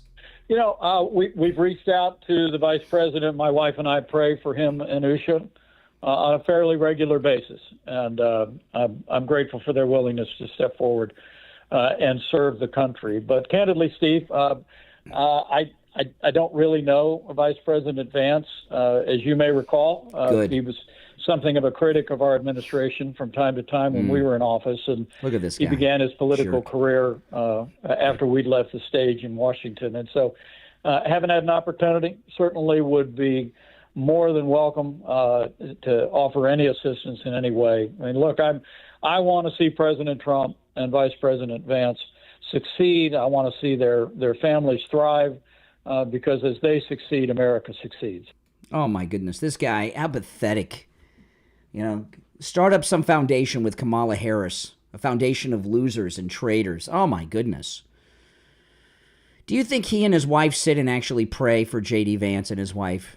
Do you believe he's actually doing that? I don't think so. Now, you know, a little follow-up on Gene Hackman. Yesterday, my wife and I, we wanted to watch French Connection over the weekend because everyone was talking about French. I saw the French Connection when I was young, and I didn't think too much of it, but I've not seen it as an adult. So I have every streaming app pretty much, and it wasn't available. So it was available to purchase, and it was like $4. And I don't buy too many movies, but I told my wife, I said, buy it. Because by the weekend, it may be $24, The French Connection, because they might up the price of the Gene Hackman movies. So I'm going to watch The French Connection over the weekend. And I hope I like it. And if I like it, I'll watch The French Connection too. Okay, this thing about Gene Hackman, what's coming out about Gene Hackman is insane, that he and his wife were found partially mummified. And, of course, when the story first came out, we all assumed it was carbon monoxide, a gas stove was left on or something. But that's the kind of thing that happens when you are in bed at night or you fall asleep on the couch. They were in two different parts of the house. The wife was in the bathroom, and they say there were pills everywhere. So I guess she was taking her medicines, and she kind of collapsed with her pills. And Gene Hackman, they said the mud room, which I guess the mud room, we don't have those in Florida. I guess the mud room is the first room you walk into when you come from the outside, and the door was open. And two of the dogs were alive and wandering around the property. The other one was dead next to the wife. And so they were in different parts of the house. He had looked as if he had just walked in the door or maybe was going to walk out of the door. I don't know. By the way, I have seen The French Connection, but I was a kid. I've not seen it as an adult, so I'm going to watch it this weekend. And maybe I'll watch Superman the movie, too, if I have time. That's a long one, though. That's two long movies. I'm sure The French Connection's a long movie.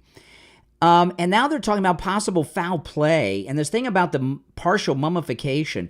It's crazy to me that they've been dead for 2 weeks.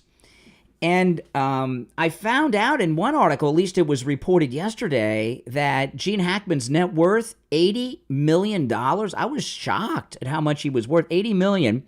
The mother is the stepmother. His daughter said that last time she talked to him, he was in great health, but she hadn't talked to him in a couple of months. I bet she's made some inquiries, though, about that $80 million already yesterday. So this is a very strange thing.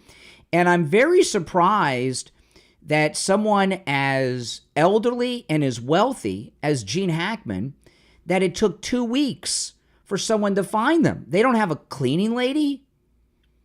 I'm sure they don't do the yard work. I cannot believe that it took 2 weeks for someone to find them. It's really sad, isn't it? It really is sad. Someone who was such a big actor. And what happened on the show yesterday, I think I said this towards the end of yesterday's show. Celebrities die all the time, and it's not the normal thing we talk about on this program. I have never, in any recollection I have of a celebrity death, getting calls for a celebrity like we did yesterday with Gene Hackman. I don't know if Gene Hackman realized what a beloved actor he was in this country. I've never seen something like that before. That happened on this program yesterday. Steve didn't appreciate it too much. I get that. But now we got this new thing that dead for 2 weeks. That's sad. I mean, how long could you be dead before someone would come looking for you? Hopefully it wouldn't be 2 weeks. Yeah, it is sad, isn't it? Remember that happened to Dr. Laura and her mother. It was a similar thing with her. You're on the air. What's your name? Where are you calling from? Good morning, Brian, brother, Brian, IB, and Broward. Hey, speak up, IB. Okay, is that okay? That's good. Talk louder. Yeah, I was going to recommend when you hung up the phone with me the other day, I didn't get to say that you should watch with Kathy, The French Connection, because I love car chase scenes, and it has one of the top 7 or 10 best car chase scenes in movie history. So I'll find out. That alone is exciting enough to watch it, and I think you will enjoy it more as an adult anyway. The other thing is with what we have going on with maybe less than 0.000 among people controlling the rest of us Americans. Now that they've uncovered themselves, what are we going to do about it? The thing is, what we don't understand is that we are in a civil war without a gun, okay? We're in a civil war, but without a gun, and the few right now is ruling the many. Well, what happened? You're talking about? I got a bad connection, but so you're talking about what happened with Pam Bondi yesterday with these files? Yes, the people who are not turning them over is defying the law. Now keep in mind how much times in the last year they said no one is above the law and Constitution. How many times have they uttered that in everyone's ear? And now to see that they are not doing it, this can only tell you, the average guy, the average Democrat, the average liberal, the average person in this country, that they are supposedly the rulers. But no, we elected the rulers. All right, I appreciate the call, IB. You know, as I said, this is an insurrection that's going on. The Southern District of New York and the FBI are involved in an insurrection right now with this Epstein thing. Now, I just want to finish up, though, on the Gene Hackman thing before I forget. It is open phone, so you guys don't have to talk about anything I bring up. The show prep is up to you guys today. I was unclear about the dog. All right. And this was, and I read a few articles about this, and I haven't gotten really a clear answer about the dead dog of Gene Hackman's. Was the dog dead lying next to the wife, or was the dog locked in the closet? Does anyone know? Was the dog locked in the closet? Let me know. Many years ago, my mother's house was broken into when she wasn't home.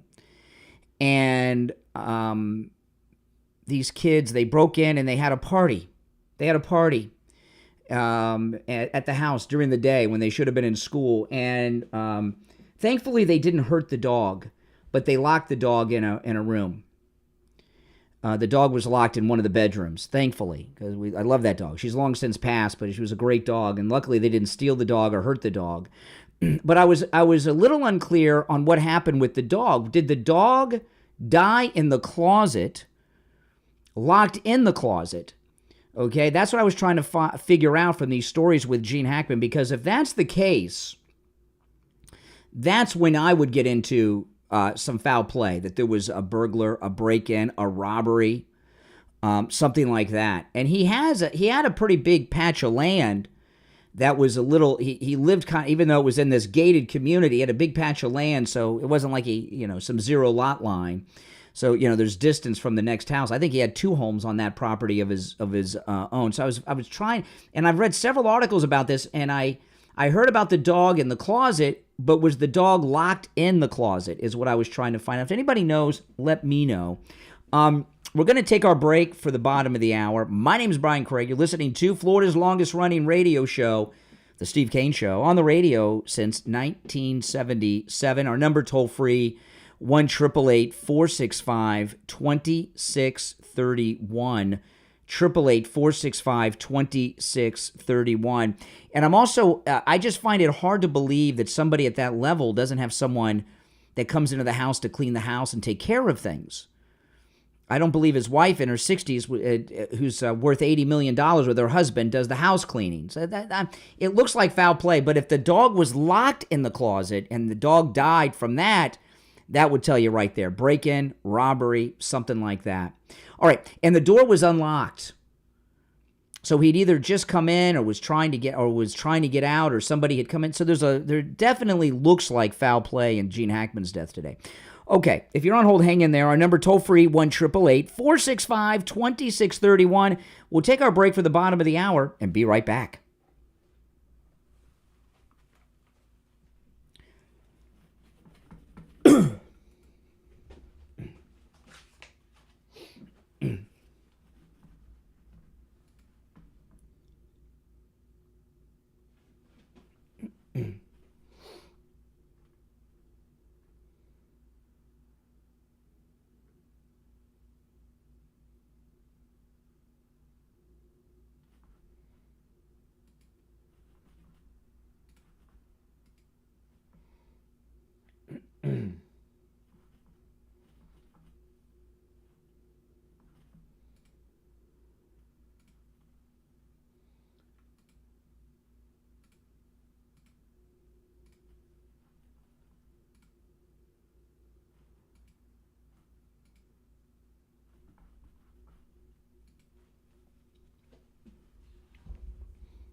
If you're on hold, hang in there.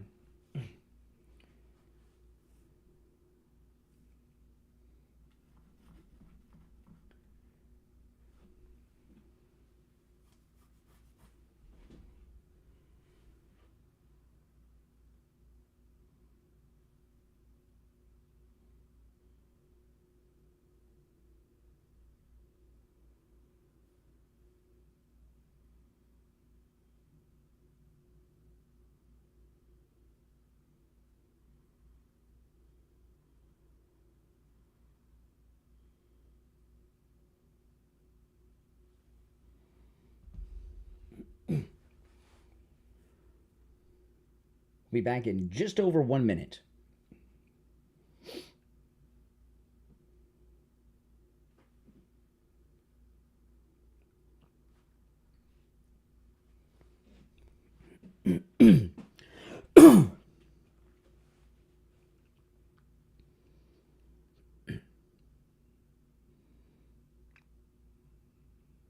One minute from now.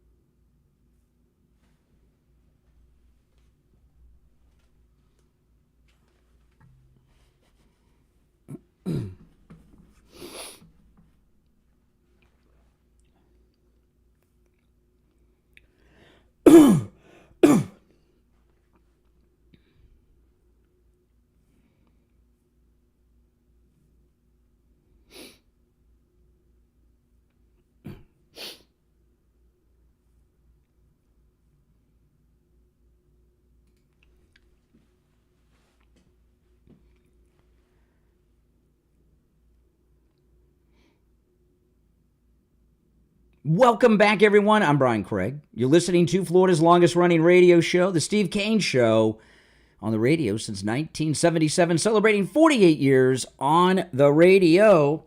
You're on the air. What's your name? Where are you calling from?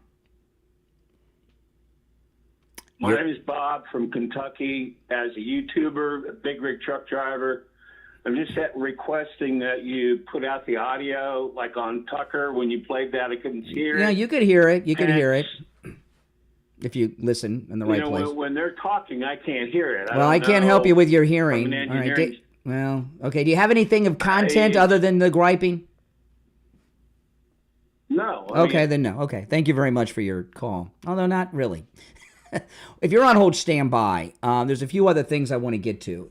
There's some big news happening today, and that's Trump and Zelensky are getting together. So we are at the beginning of the end of a war, and this is a good thing. Okay, so while a lot of people are getting sidetracked on Pam Bondi's PR blunder yesterday, President Trump is about to end another war started by the Europeans.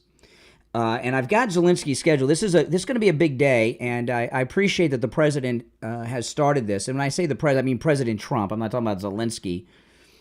I like how they asked President Trump yesterday if Zelensky's still a dictator. He said, "Did I say that?" Because he's got the meeting today. But Zelensky is in the United States. His schedule will start by meeting with senators.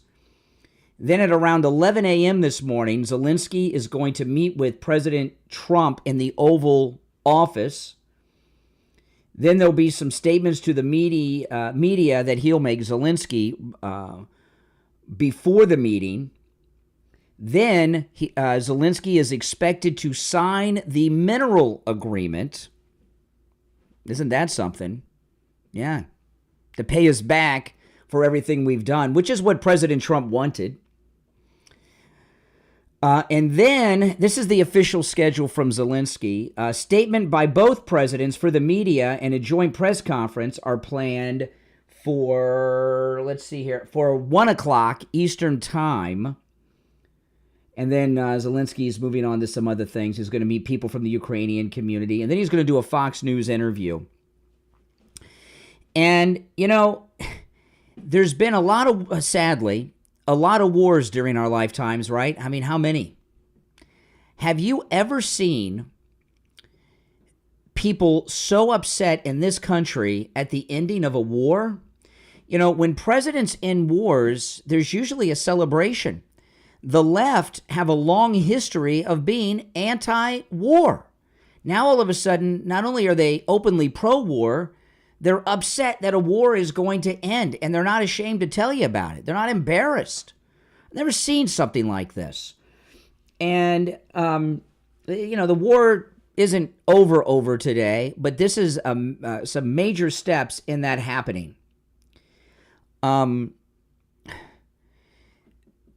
We all know why it's, the people that are upset that the war is ending are the same people that are upset that USAID was exposed. We get it, right? It's all a big money grab. But people are dying. President Trump says that there are parts of Ukraine, the other cities outside Kiev, they look like Gaza. Some even worse, he said, which I don't even know how that's possible. I guess there's no buildings left standing. And President Trump, not only in his first term did he's the first president since the end of the Second World War to not start a new conflict, a new war. He's ending another war, and he's ending it the right way. He should get the Nobel Peace Prize for what he's about to do with Zelensky. And that British prime minister that was in the Oval Office yesterday that's been trashing Trump forever, I loved it when President Trump, he's upset that the war's ending. He's a lunatic, and President Trump said to him, "Could you defeat Russia on your own?" And everybody in the room laughed at the British prime minister. Right? I mean, what a joke! What a joke! He gave the invite for the president to go meet King Charles having Ramadan dinner yesterday. I saw online. My goodness, England has completely fallen. Europe has fallen. I was reading some of the European news this morning because of this Zelensky visit. I want to see what's going on. And they're flying in by the thousands into Germany, Afghans. And I saw the video of this from the local news in Germany. They're all young military-age men. What are they doing? What has happened to Europe? Europe is done. We just need to write Europe off. Have nothing to do with it. Get out of NATO. You know, all they do over there in Europe is cause problems. They're about, you know, they caused this war. They're upset that the war is ending. Not only is the war in Ukraine with Russia ending, President Trump is about today to get everything he wanted. Zelensky is scheduled to sign that mineral deal that President Trump wanted to pay us back for all the money we gave him.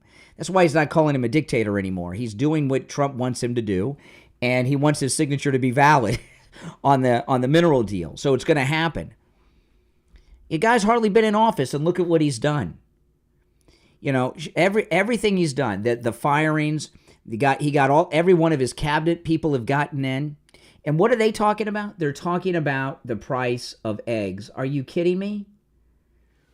You know, I saw a guy who's in the egg buying business, and this was a few days ago, and he said that this time of year, every year, egg prices go up with the bird flu. He's not sure why, but he says he's been in the egg business for many, many years. It all goes up, and they're grabbing onto this egg thing. Now, I've gone to some of the grocery stores. Surprisingly, some of the grocery stores are out of eggs almost entirely. And the egg shortage, it's a lot like the toilet paper shortage that we had in 2020. If you remember, some people made a couple of videos online that went viral about toilet paper shortages as the shutdowns were about to happen. And everyone ran out to the store and bought up all the toilet paper. And we found out, I did not know this, that there are only a couple factories that make all the toilet paper, no matter the brands and the different types and the, you know what I mean? The stuff that's like sandpaper or the really soft stuff. And they just it overwhelmed the supply chain because people were hoarding it. In this instance with the eggs, we got the bird flu. They had to euthanize hundreds of thousands of egg-laying chickens. And it's surprising. I don't really pay attention to eggs in the grocery store too much. And I've taken a little bit more notice than I would normally. And I mean, I knew, I've seen it, but I never paid much attention. Like the toilet paper, how many different brands of eggs are there? My goodness. So hundreds of thousands, maybe even millions of egg-laying chickens had to be euthanized for the bird flu. People are hoarding eggs because they're afraid that they won't be able to get them. And there's so many different brands of eggs that the egg producers can't keep up. And that's why there's so many empty shelves. And with President Trump through Doge has found billions of dollars in waste, right? Tens of millions of people collecting money from the government through different things that shouldn't be collecting it, Social Security, Doge, probably federal workers. He's got every one of his cabinet picks picked. He's got the border locked down where the illegal crossings are almost zero right now. He's got the Canadians patrolling their southern border, appointing a drug czar. He's responsible for regime change in Canada. He's got the Mexicans at our southern border, their northern border, stopping people coming here from illegally. He's got the immigration service rounding up the violent illegals in this country, shipping them to Gitmo by the thousands. He's about to end a war, sign an agreement today with Zelensky paying us back all the money we gave them through the mineral rights to Ukraine. And these people are sitting around whining about the price of eggs like they got something on him, which has nothing to do with him. And it's insane what's going on here. You know, and there's more too. I mean, that's an incomplete list of great things that President Trump has done here. Ending wars, you know, shutting down the illegal invasion of the United States, all this stuff. It's amazing what he's done. got their budget passed. Soon, the legislation will be introduced, the no taxes on tips and Social Security. That's on deck. All right? I mean, it's amazing. And they're talking about eggs. These people griping about eggs. Do they even buy eggs? When in any time, all of a sudden, every liberal wants to buy eggs. There's another big story about eggs today, is why I bring this up out of Walmart. It's in all the mainstream legacy media, and come on. Trump derangement syndrome, these people aren't thinking clearly. If that's the best they got, Trump's doing great, and he really should indeed get the Nobel Peace Prize. Now, Jupiter Joe Thomas was in studio with me yesterday, and he shared something that was just spectacular. This 10% bonus you get on your money on day one with your annuity. So if you put $50,000 into an annuity, they immediately give you $5,000. You've already made $5,000 off your money. Isn't that amazing? And you get a bonus every year. That was a pretty good percentage of your money too. I can't remember the exact amount, so I'm not going to say. But Joe Thomas will tell you when you call. And with annuities, there's no risk from stock market losses. No matter what happens in the stock market, if there's a depression, your money is safe. You're guaranteed income for the rest of your life. This is a no-risk retirement plan where on day one, you can make 10%. Isn't that something? It's absolutely amazing. Turn your money into guaranteed income for the rest of your life. Call Jupiter Joe Thomas. He's offering free phone consultations, which you can take advantage of no matter where you are located in the United States. Here's his number. 561-743-0999. When you call, he'll ask you some questions, and he'll put together a custom proposal just for you based on your situation, your goals, your needs, everything. 561-743-0999. 561-743-0999. And if you missed the number, go to his website. It's easy to remember, and his number's right there, jupiterjoe.com. That's jupiterjoe.com. All right, we're going to take our last break of the second hour. It's the Steve Kane Show, Florida's longest running radio show. My name is Brian Craig. We'll be right back.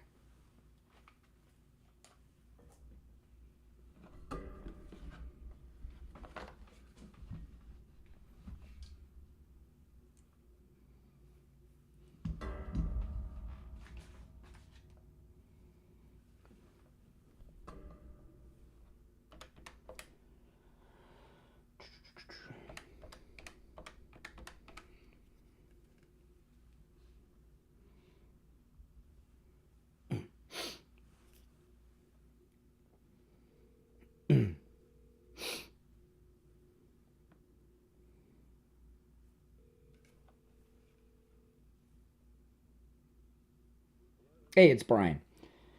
Hey there. Hey, I'm going to put you on hold. We'll be with you in about a minute. Hold on.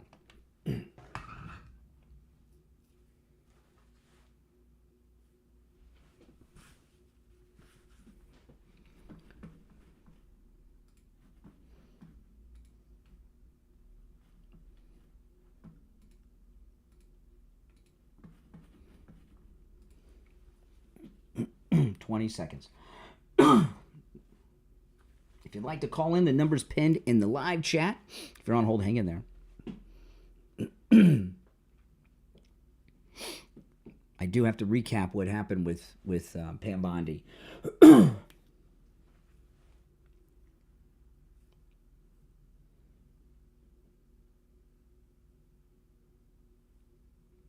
Welcome back, everyone. I'm Brian Craig. You're listening to The Steve Kane Show, Florida's longest-running radio show. It's time to check in with Attorney Barry Siegel from the Siegel Law Group. Attorney Barry Siegel, how you doing today? I'm good, Brian. How are you today? I'm doing great. How'd your workshop go yesterday in Palm Beach?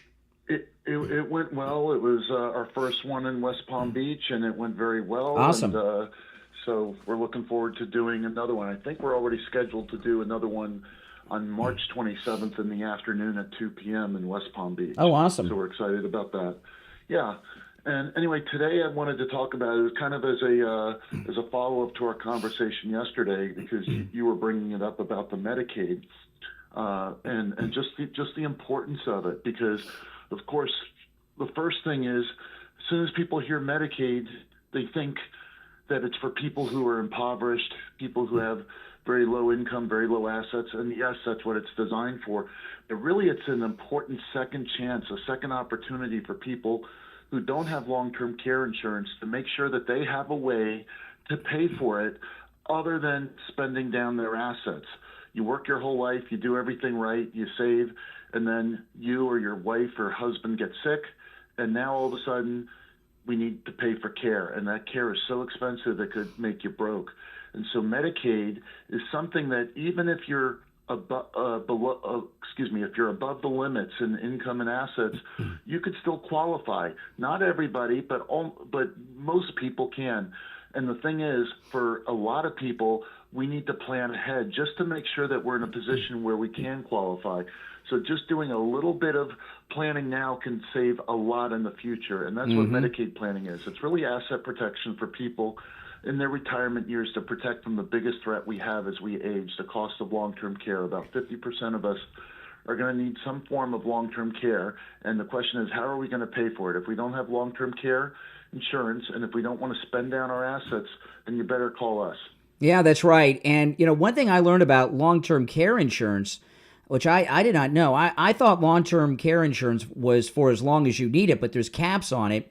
And a lot of times people think, oh, I'm set. I've got long-term care insurance, but it very well may not last the rest of your life, and you'll be in trouble. Yeah, I mean, if your policies are either for a set dollar amount or a number of years, it could run out, and you could still need care beyond what the policies covered. So now you're at square one again at the spend down mode when you could have qualified for Medicaid. Yeah, and one of the biggest takeaways I got from your workshop the other day in Boca, and I was amazed, almost everyone qualifies for this Medicaid planning, which covers nursing home care as well as at-home care. So give the Siegel Law Group a call. And remember, it's a no-charge consultation with the Siegel Law Group if you mention you heard Attorney Barry Siegel on the program. Here's the number, 855-FLA-3782. 855-FLA-3782. And online, SiegelLawGroup.com. All right, Attorney Barry Siegel, we'll talk next week. All right, have a great weekend. Thanks. All right, take care. All right, we're back. And one of the things, I tell you, there's so much corruption that's been going on in this country.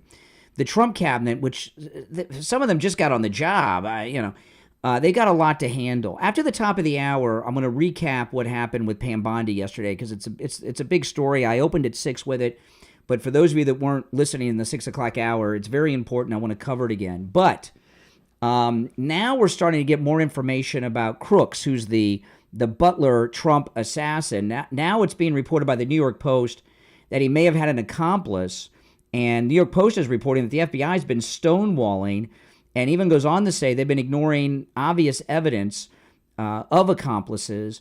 And this is really astounding that this is coming out so soon. This is in the Gateway Pundit. The New York Post is publishing what their reporter Dana Kennedy is calling an exclusive, but they're saying it's not, citing, I'm not going to go through the whole story, but here's the thing. Most every single American that follows news and politics believes that the same people that killed Kennedy were behind the Trump assassination. And because that graph was on the other side of the stage and he turned his head at opposite direction, plans did not go as they had planned. And what their plan is for that day to turn out differently and give Nikki Haley the nomination. And probably Ron DeSantis would have been a running mate. And then they tried it again at the golf course. And, we have two attempts on President Trump's life, one of which he was shot, and we know really nothing. We don't know much more today than we knew the day of. Right? And there has been a cover-up in stonewalling. And even though President Trump got each one of his nominees, Matt Gaetz was not an official nominee, didn't go through the process, even though President Trump got every one of his cabinet nominees through, which I predicted, I'm very happy about, they took their time with Kash Patel. And the reason they took their time with Kash Patel is because they had to move around and destroy evidence of the assassinations, as well as what has been going on with the Epstein files that we were talking about earlier. There's obviously a major cover-up going on here.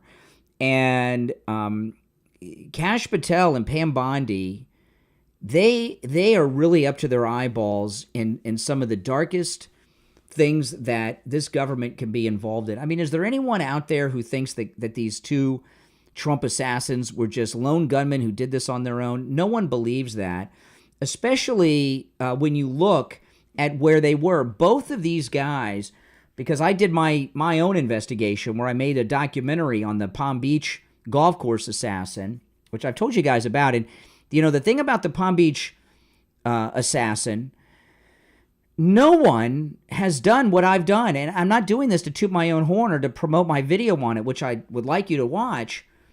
But no one has gone to where the assassin was. He was out in the open. They want you to think he was in these hedges. Those hedges, you can see right through them. He was out in the open. Crooks and Butler, out in the open on the roof in front of thousands of people. Believe me, there's no way that these two incidents are just lone gunmen that decided to do this on their own. There's connections between the two of them. They're out in the open, and in the instance with the Palm Beach assassin, the Secret Service officer fired at him 5 times and missed. The building that Crooks was on in Butler was filled with police, and it was a short building. It's beyond the realm of believability that these two guys just did this on their own. There's just no way. And, you see everything that they've done against Trump. There was a lot of desperation because they saw how popular he was. They knew long ago he was going to win. It was, you could tell. Over the summer we knew he was going to win, right? With confidence. With confidence. These candidates they had up against him were a joke. And Biden, please. And Kamala, jokes. And you see what's going on right now. This investigation that came out about Comey, what's going on with Pam Bondi and the FBI and the Southern District of New York over the Epstein files. The powers that be are in a panic right now, shutting down this war. There's a lot of pressure on them, exposing USID and cutting that money off. All these things that President Trump has done are huge, big moves. And not only big moves, things that they're not going to be able to reverse because they've been exposed now. And somebody had called earlier and they said, well, why did they give this stuff to these conservative? President Trump and the Trump administration are bypassing, for most everything, the traditional media and bringing to prominence the new media that report the truth. That's why that thing happened yesterday with the Epstein binder, okay? But you see them doing this with everything. Every government agency, the new secretaries have been talking to the new media, not doing these traditional interviews. An occasional Fox News interview, but for the most part, they've been doing new media interviews to bring them to prominence. They want them to be where people go to for their news. And I support that because I am a part of that myself. Okay? So this crook story that's out there today, a lot of people are going to say, we knew this. We have our people in charge now, but we don't have all of their support in place. And it's going to take a few more weeks and maybe even a few more months for people like Kash Patel to get his people in place. Pam Bondi to get her people in place. Pete Hegseth has the easier job because that's the military. They've gotten rid of some of the woke generals and admirals, but those people follow orders. So he can just issue orders. The people that Pam Bondi and Kash Patel are dealing with, they don't follow orders except from each other. They don't take orders from others. They think they're above that. Now, I'm here to tell you that I'm about 1.5 pounds away from my weight loss goal from Coastal Weight Loss Secret. When I met with Dr. Zuckerman over there, I met with him on Inauguration Day. I went over there and had my meeting with him on Inauguration Day, and I went from meeting Dr. Zuckerman at Coastal Weight Loss Secret to Wings Plus for our party that day. And I told him, I said, we got our cruise coming up on March 30th. I want to lose 25 pounds. And I'm like, about 1.5 pounds away from that. He said, that's no problem, Brian. It's the 28th. So I'm gonna hit that weight loss goal the first couple days of March, almost a month early from what my goal. Isn't that amazing? And I've been telling you guys, not only do I've lost all this weight, but I feel great. I'm not taking any medications. People keep asking me, am I taking Ozempic? No, I'm taking no medication. I've lost all this weight. I'm doing zero exercise. I'm not doing any steps, nothing, zero exercise. I'm not walking around the block, nothing. And I've shed all this weight. And I don't know if I'm going to stick with the 25 or if I'm going to go for 30 or 35. I don't know. It's so easy. And the other thing is I'm not hungry. I thought I would be starving all the time, and I'm not. So give Coastal Weight Loss Secret a call. When you call, make sure you tell them you heard about them on the True Oldies channel. The couple things that have surprised me about this process is I'm not starving. If you guys listen for a long time on the air, how many times have you heard me on the air say, I'm starving, I can't wait to get off the air? Because I never eat before I go on the air. And because when I eat before I go on the air, it kind of makes me a little tired. So by the time I get off the air at 9, I'm ready to eat my arms some days. And since I started with Coastal Weight Loss Secret, I haven't had that happen. And when the show's over, I'm not hungry. I'm not rushing out to eat. And I've lost all this weight, and I feel great. That's the one thing that shocked me. Others, how much I lost so quickly, but also how much energy I have. I was not expecting that. I just thought I'd look a little bit better. I was not expecting to have all this energy. Wow, it's amazing. So give Coastal Weight Loss Secret a call. Coastal Weight Loss Secret can be reached online at coastalweightlossecret.com, coastalweightlossecret.com, or call 561-247-6300. 561-247-6300. That's 561-247-6300. Again, make sure you tell them you heard about them on the True Oldies channel. Oh, man, yeah. You can feel as great as I do. Okay, so that's 2 hours down. If you're on hold, hang in there. It is open phones today. On Fridays, it's open phones. We call it Open MAGA Mike Friday. Any and everything on your mind is fair game on Friday's show. You are not limited to the topics that we bring up.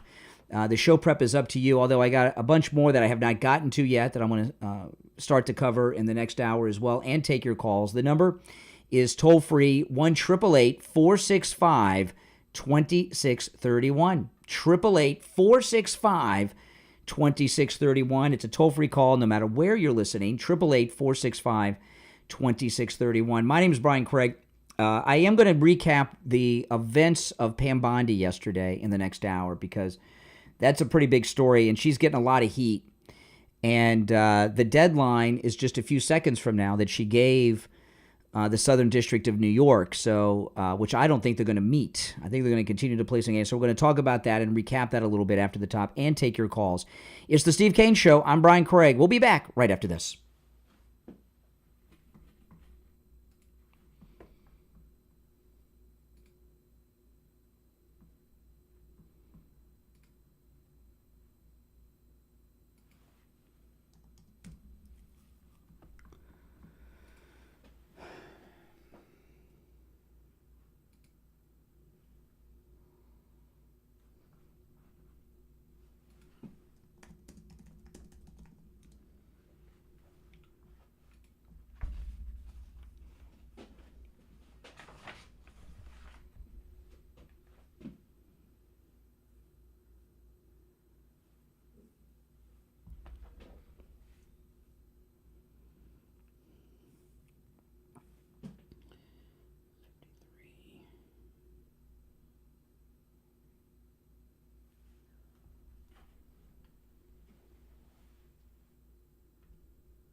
Welcome back, everyone. My name is Brian Craig. You're listening to The Steve Kane Show, Florida's longest-running radio show. Okay, so we're a couple minutes after the top of the hour now, which is a very significant time because Pam Bondi put out a deadline yesterday. So I want to recap what I started with at the top of the hour at 6, especially now since we just hit this deadline. And I was checking the latest updates of the news during the break, and it doesn't look like, at least it hasn't been announced, that the Attorney General's deadline has been met. Okay, yesterday there was a lot of anticipation for the Epstein files. And I was waiting all day for them. You know, the Epstein files is a campaign promise of President Trump's. And it came out really early in the day that Pam Bondi had the 200 pages. Remember, she was on Jesse Waters the night before last and said that they had to spend time going through them to redact the names of the victims, which I get that. And then these conservative influencers, some of them are pretty famous. Mike Cernovich, Liz Wheeler, DC Drano, Libs of TikTok, and a few others. And some of them I know personally, some of these people. And they came out of the White House with these binders that said Epstein Files Phase 1. And there was a lot of excitement. I was very excited. And then a few minutes go by and nothing. Nothing. And all of these influencers are, especially Jack Posobiec, DC Drano, and Libs of TikTok, the three of them are on Twitter nonstop, 24 hours a day, always trying to break news. So I'm looking at those three in particular, Libs of TikTok, DC Drano, and Jack Posobiec on Twitter, and I'm waiting for them to share what's in this binder that Pam Bondi just gave them. And it was nothing. If you're on hold, stand by, guys. I'll get to the calls in a couple of minutes. It's a big, important day we're having here. And I want to put in context what happened. And I'm in shock that nothing's happening because I know that if I were there and they gave me the binder, as soon as I walked off the White House grounds, I wouldn't even get in the Uber, okay? I would sit down on the sidewalk and live stream on YouTube immediately and start reading the binder. And we had a similar thing happen with this many years ago with the Starr Report. And the Starr Report, which may not seem like a big deal today, at the time it was, and the Starr Report had Monica Lewinsky's testimony in it. Now it's part of history, but back then we didn't have the details, and the president gave a deposition. And Steve and I, we were on the air, and what we did is we printed up the entire Starr Report. Oh, man, did we use a lot of paper. I probably got in trouble for that. I don't know. They weren't happy. And Steve and I read the testimony live on the air immediately when that Starr Report came out, Monica Lewinsky's depositions and everything. And it was incredibly graphic. And we read it cold because it just came out. And we did have to do a disclaimer if there were children listening because this was about President Clinton. And as soon as it was out there, we were reading it live. And I'm seeing these guys, and news didn't travel as fast back then as it does now. And these guys, yesterday, I'm hearing nothing. And I'm like, what is going on here? And then first tweet comes out, it's Jack Posobiec. And Jack Posobiec puts out a tweet that he's going to be going live in a few minutes, and he's going to be talking. So he goes live, he's on X, and it was a video stream he did on X, Twitter. And it's him sitting there talking into a microphone in a studio, and he had the binder sitting in front of him unopened. And he's not going through it. And I'm like, what? I was very frustrated at this point. And I know a lot of you were too. And so I started, well, why are these people not doing it? So my first thought was this, that, well, maybe there is some new information in there. It was out of character for all of these people not to immediately go on X, go on Twitter, and start sharing it. I was in shock. These people live by trying to be trending on Twitter. It's their whole life is to be trending on X. That's all. And they do nothing but that. They spend all their days trying to do that. and they have the story of the century. Only a handful of them have it because it wasn't given to anybody else in the press. It wasn't given to Congress. It wasn't given to the American people on the internet. This handful of people, they're the only ones that have it, and they're all trend clout chasers, and they're not sharing it. So and it's very bizarre. So my first thought was this. There's some new names in there, and none of them don't want to be first. None of them want to be first because if there's new names, they don't want to get sued by some celebrity or politician or famous person for accusing them of doing something, okay, like that, because you can, get in trouble for doing that. So that was my first thought. And then a little time goes by, and Liz Wheeler is the first one to get specific. She does a lot. I played the audio of her in the first hour. I'm not going to play it now. But she went through what happened. There was nothing new in the files. Nothing. And what had happened was the Epstein files are held by the FBI in the Southern District of New York. And Pam Bondi was ordered by the president to declassify the Epstein files. Now, they do have to redact the victims' names, even in a declassification. And Pam Bondi ordered the FBI in the Southern District of New York to hand her all the files. Give her all the files. They gave her 200 pages of nothing.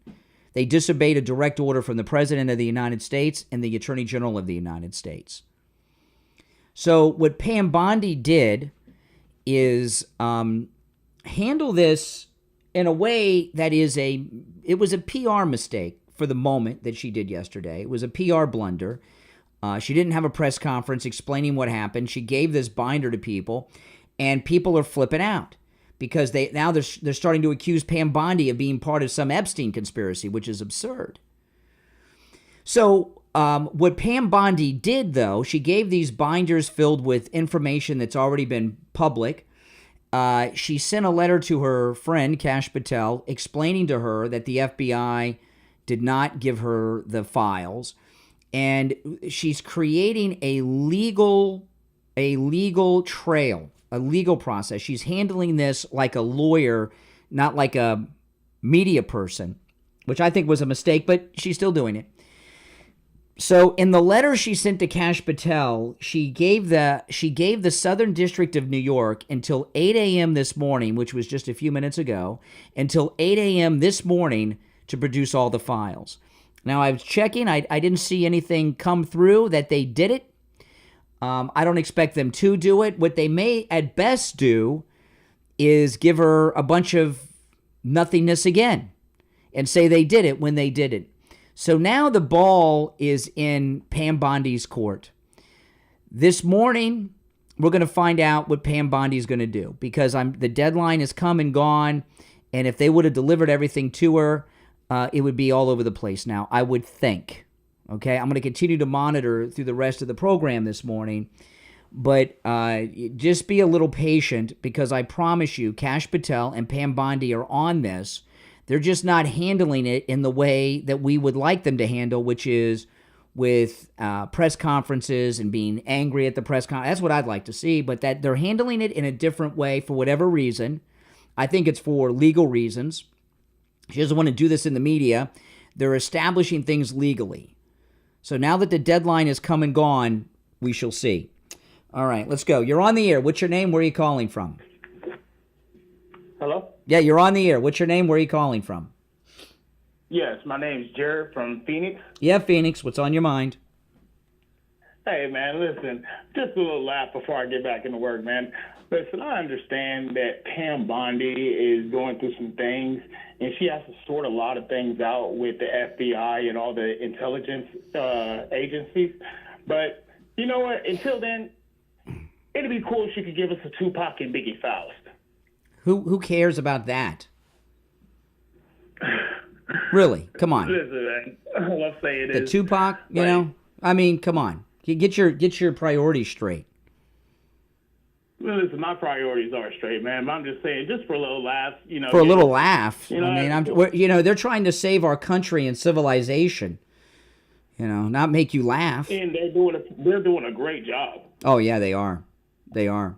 Yeah, they're doing a wonderful job, but I don't know. I mean, the Diddy files. I'll go with you on the Diddy. The Diddy files.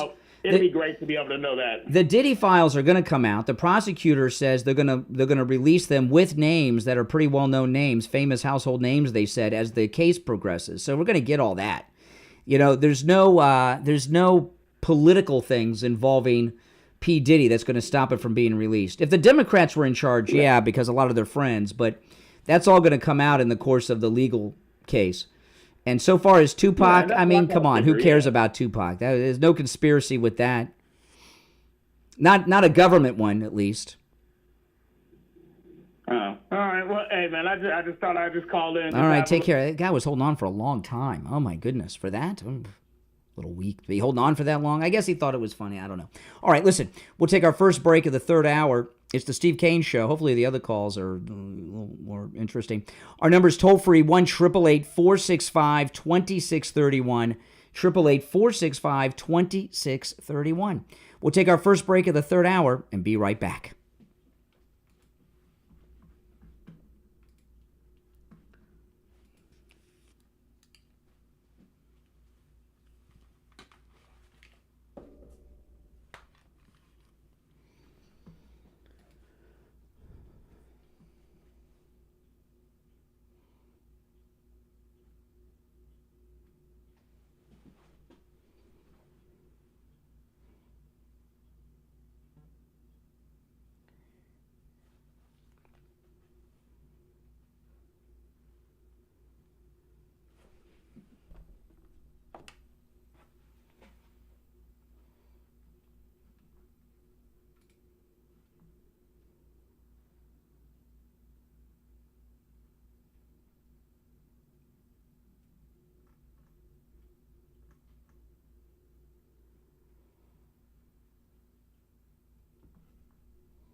If you're on hold, hang in there.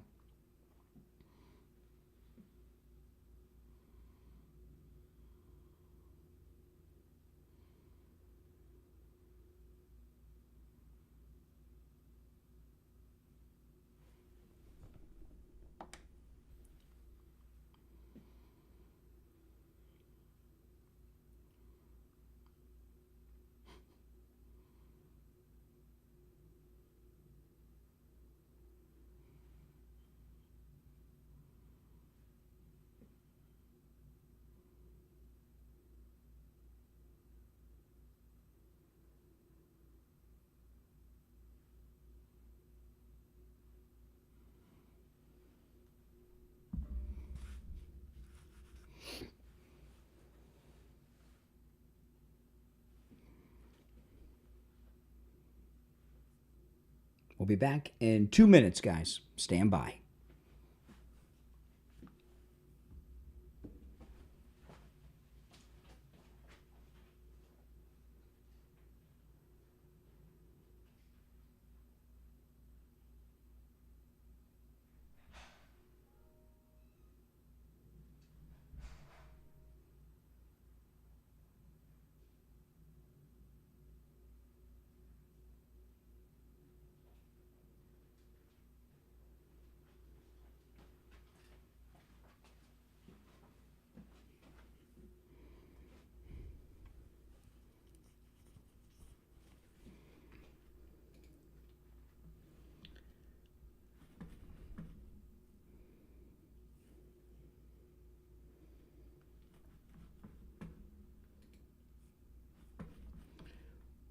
We'll be back in 1 minute. If you're on hold, stand by. I'll go to the calls when we get back. Hopefully, the quality of the calls will elevate in the last 30 or 40 minutes.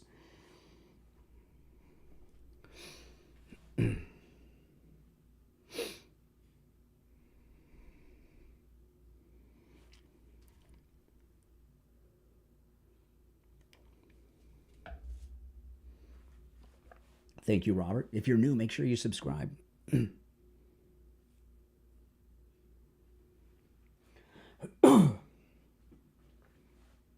20 seconds.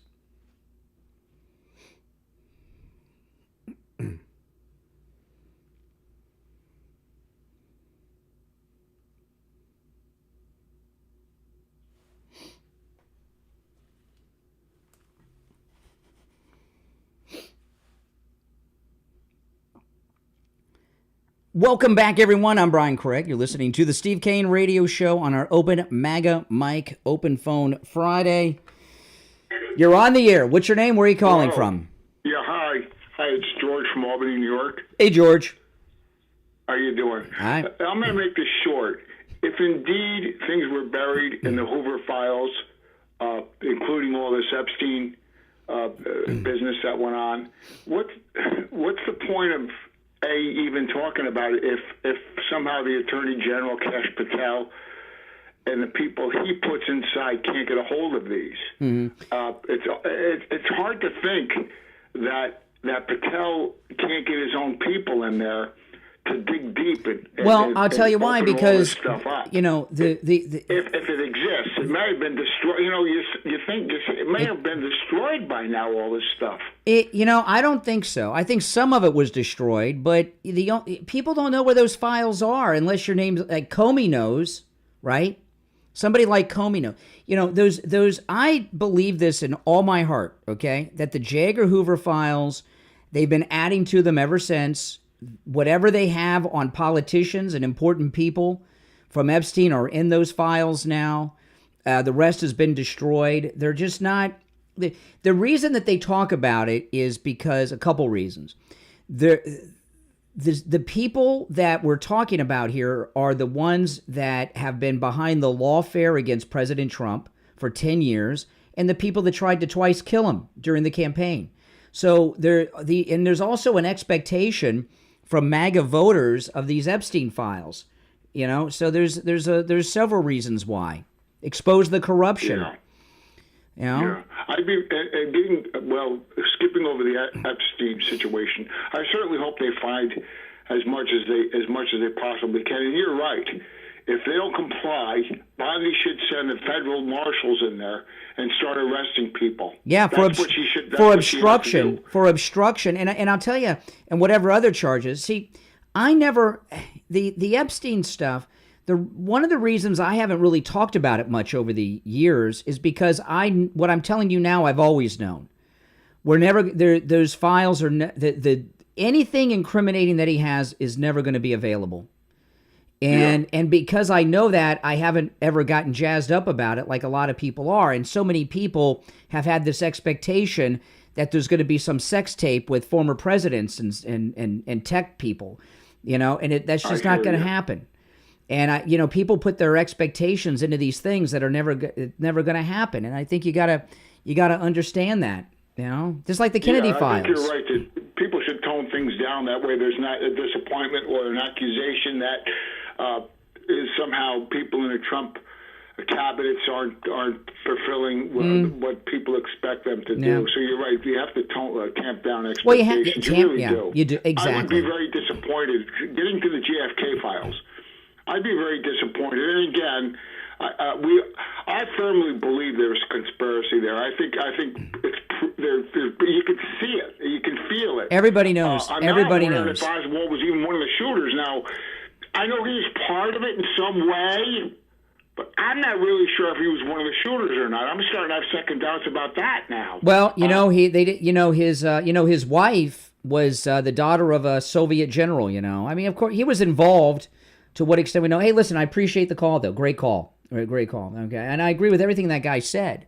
You know, but the thing about the Kennedy files, it's going to be the same thing. Anything that was in there is long gone, but they didn't document their conspiracy to kill the president of the United States in Dallas. It's just, you gotta have realistic expectations for these things, and maybe I do. You're on the air. What's your name? Where are you calling from? Hey, Brian, this is Sean from California. How you doing this morning? All righty. What's up, Sean? Well, I wanted to compliment your level-headed coverage of the events yesterday with the Epstein flight logs, Pam Bondi, and all that.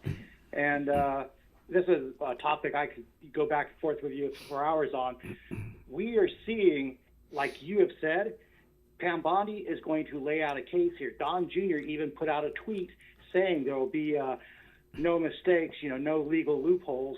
I'm paraphrasing his tweet, but they are going to do this intentionally to find out who in New York has been protecting Epstein. So they have grounds now to go shake up the Southern District of New York, that particular location. Kash Patel might kick in doors, or he might, just do subpoenas. Well, I'll tell you what, some of what's happened is some of these bad guys have been smoked out and have unknowingly revealed themselves. Exactly. And this thing is, there's still these trafficking rings going on globally. So it's going to show they might be scrambling to cover up their newest trafficking ring that replaced Epstein. So she's going to get a lot out of this, but she's got to do it by the numbers. If she does it wrong, one of these Soros judges might pop up. And I'll tell you with Pam Bondi. Pam Bondi is not a television person.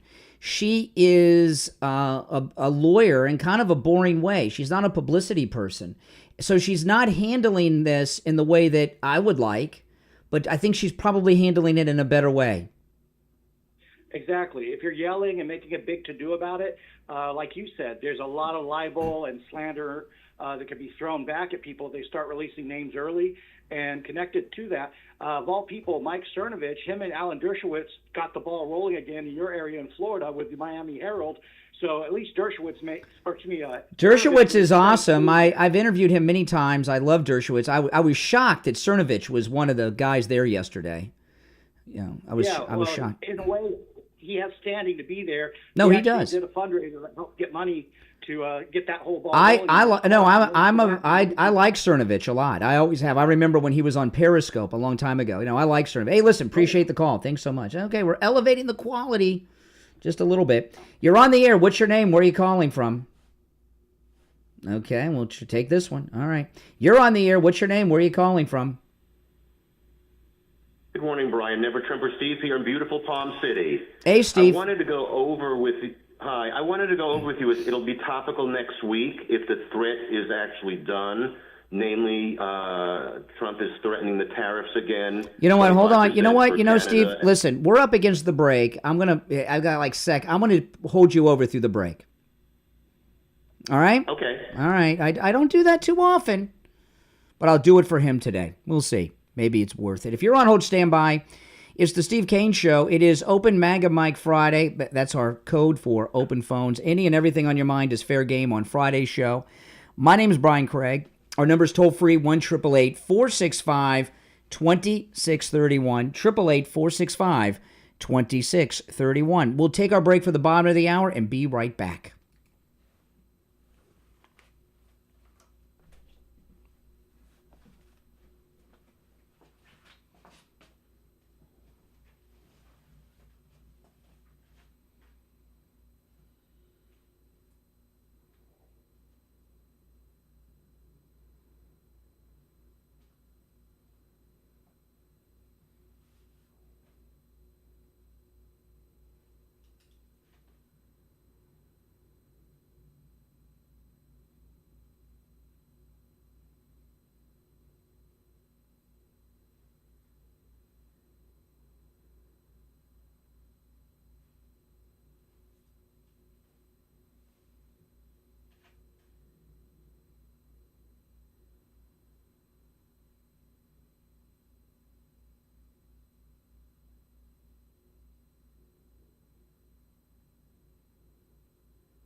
If you're on hold, hang in there, guys. Phone's very busy today. Hang in there. We'll be back in just over a minute.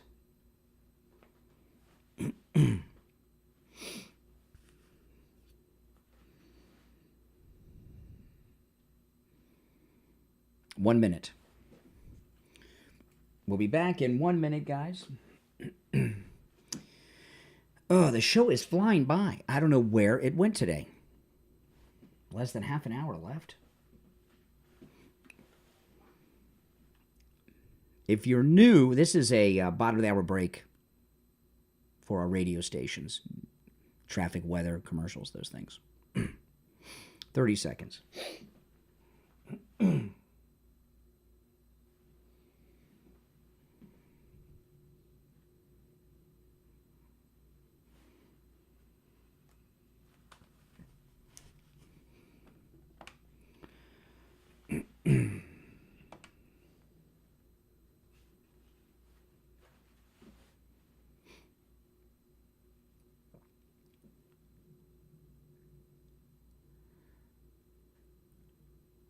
Welcome back, everyone. I'm Brian Craig. You're listening to The Steve Kane Show, Florida's longest-running radio show. All right, I held Never Trumper Steve over. Never Trumper Steve, go ahead.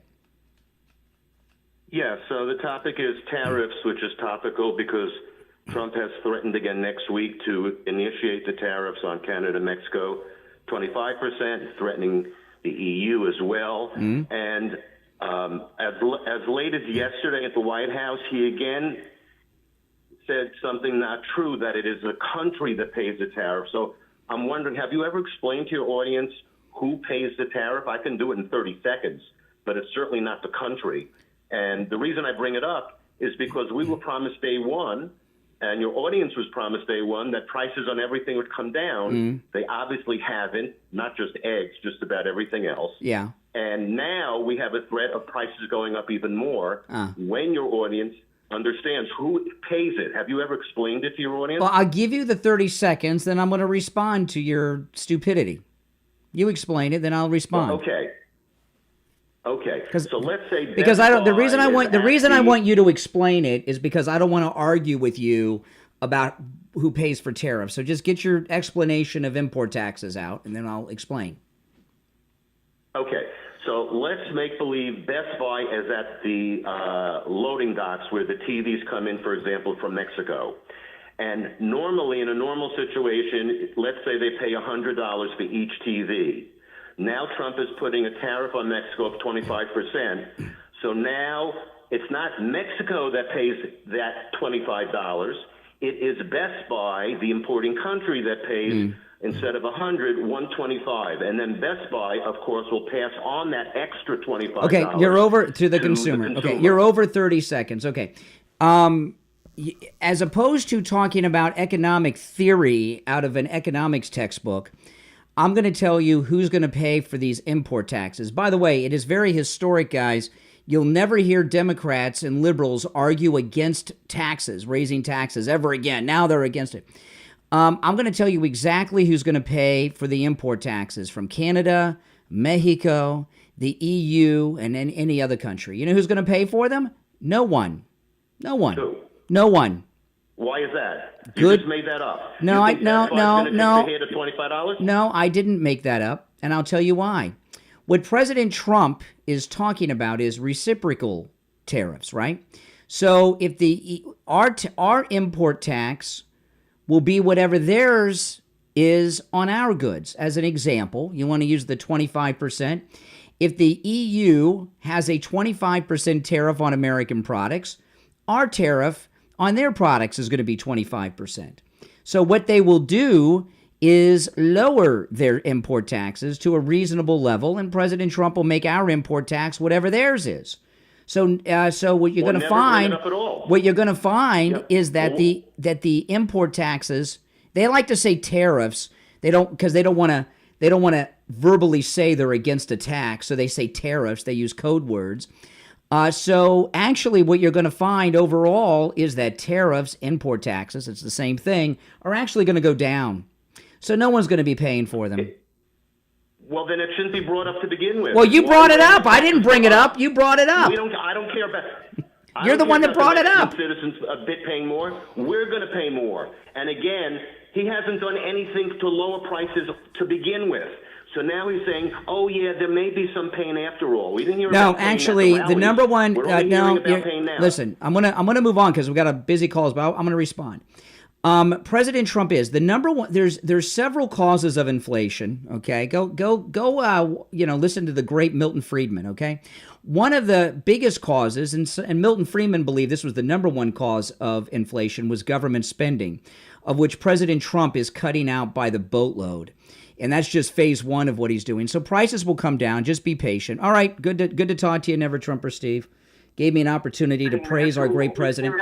You're on the air. What's your name? Where are you calling from? Listen, I'm gonna move on because we got. You're on the air. Jay from Jersey. Hey, Jay, speak up. Okay, let me take you off. Speak. Yeah, sure. Jay from Jersey is going to explain it all. Get ready, people. Yeah. Well, it's so many things I would love to hit you with because there's so many of. Give me your best. Give me your best shot. Take me down with your best. Okay, let me think. Why haven't you talked about all the cuts that he's making? That all those nice lily white people are losing their jobs. Who? All those Trump wait a minute. All those Trump supporters, all those people who voted for him. Jay, I gotta ask you. Wait a minute. Let me finish. Let me just say. Are you talking to me live? Because this is word for word what you said on your last call. Is this a tape that I'm talking to from your last call? I said to you, remember I told you when he got in office that I was going to call you and say this. Remember, if you don't remember. Yeah, you did this last week. Last time I talked to you, you said the same thing, word for word. Yeah. My friend, she's black.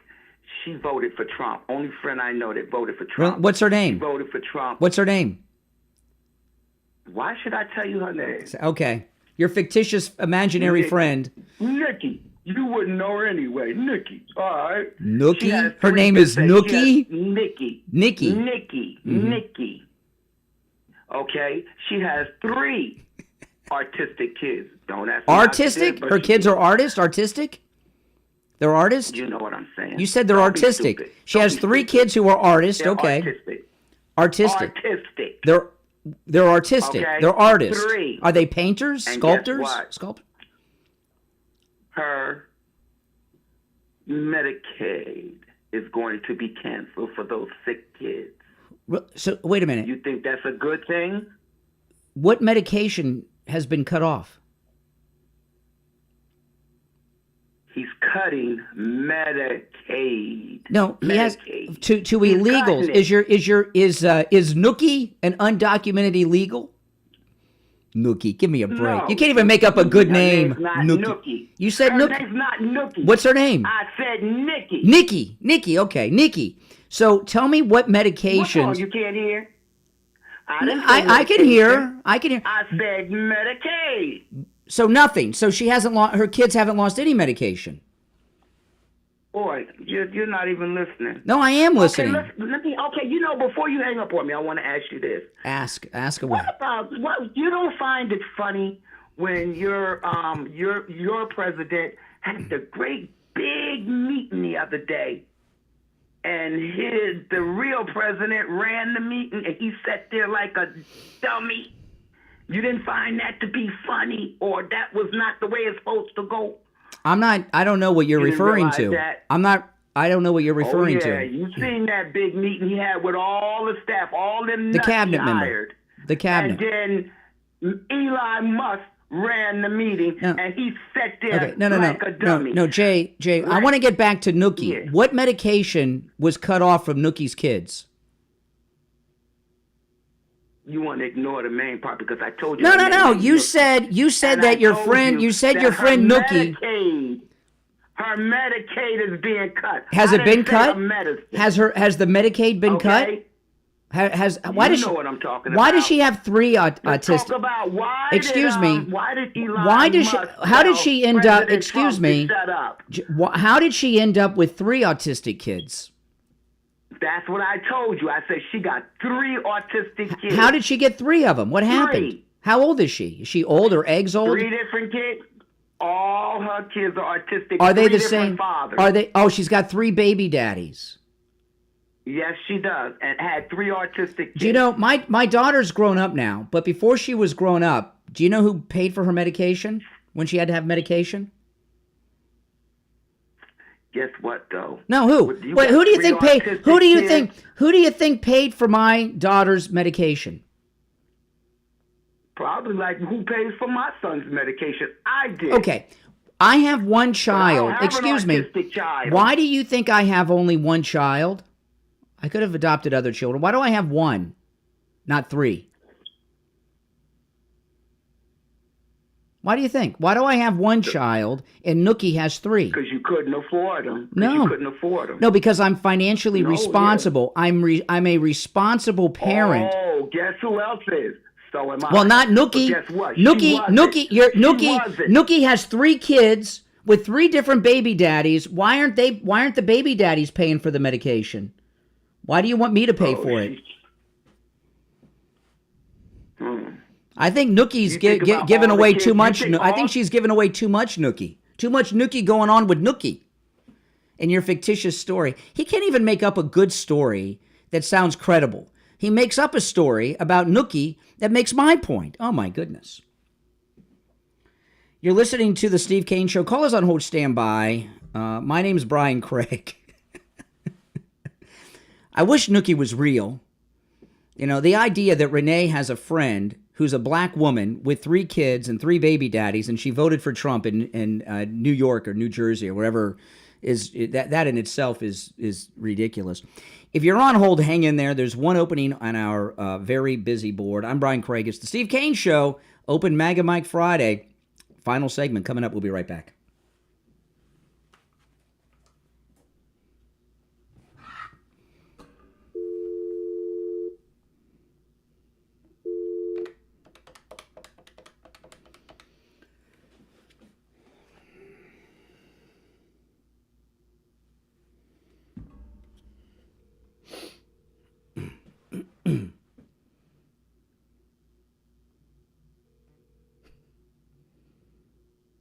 Hey there, it's Brian. I'm going to put you on hold. Stand by. Okay. Less than a minute.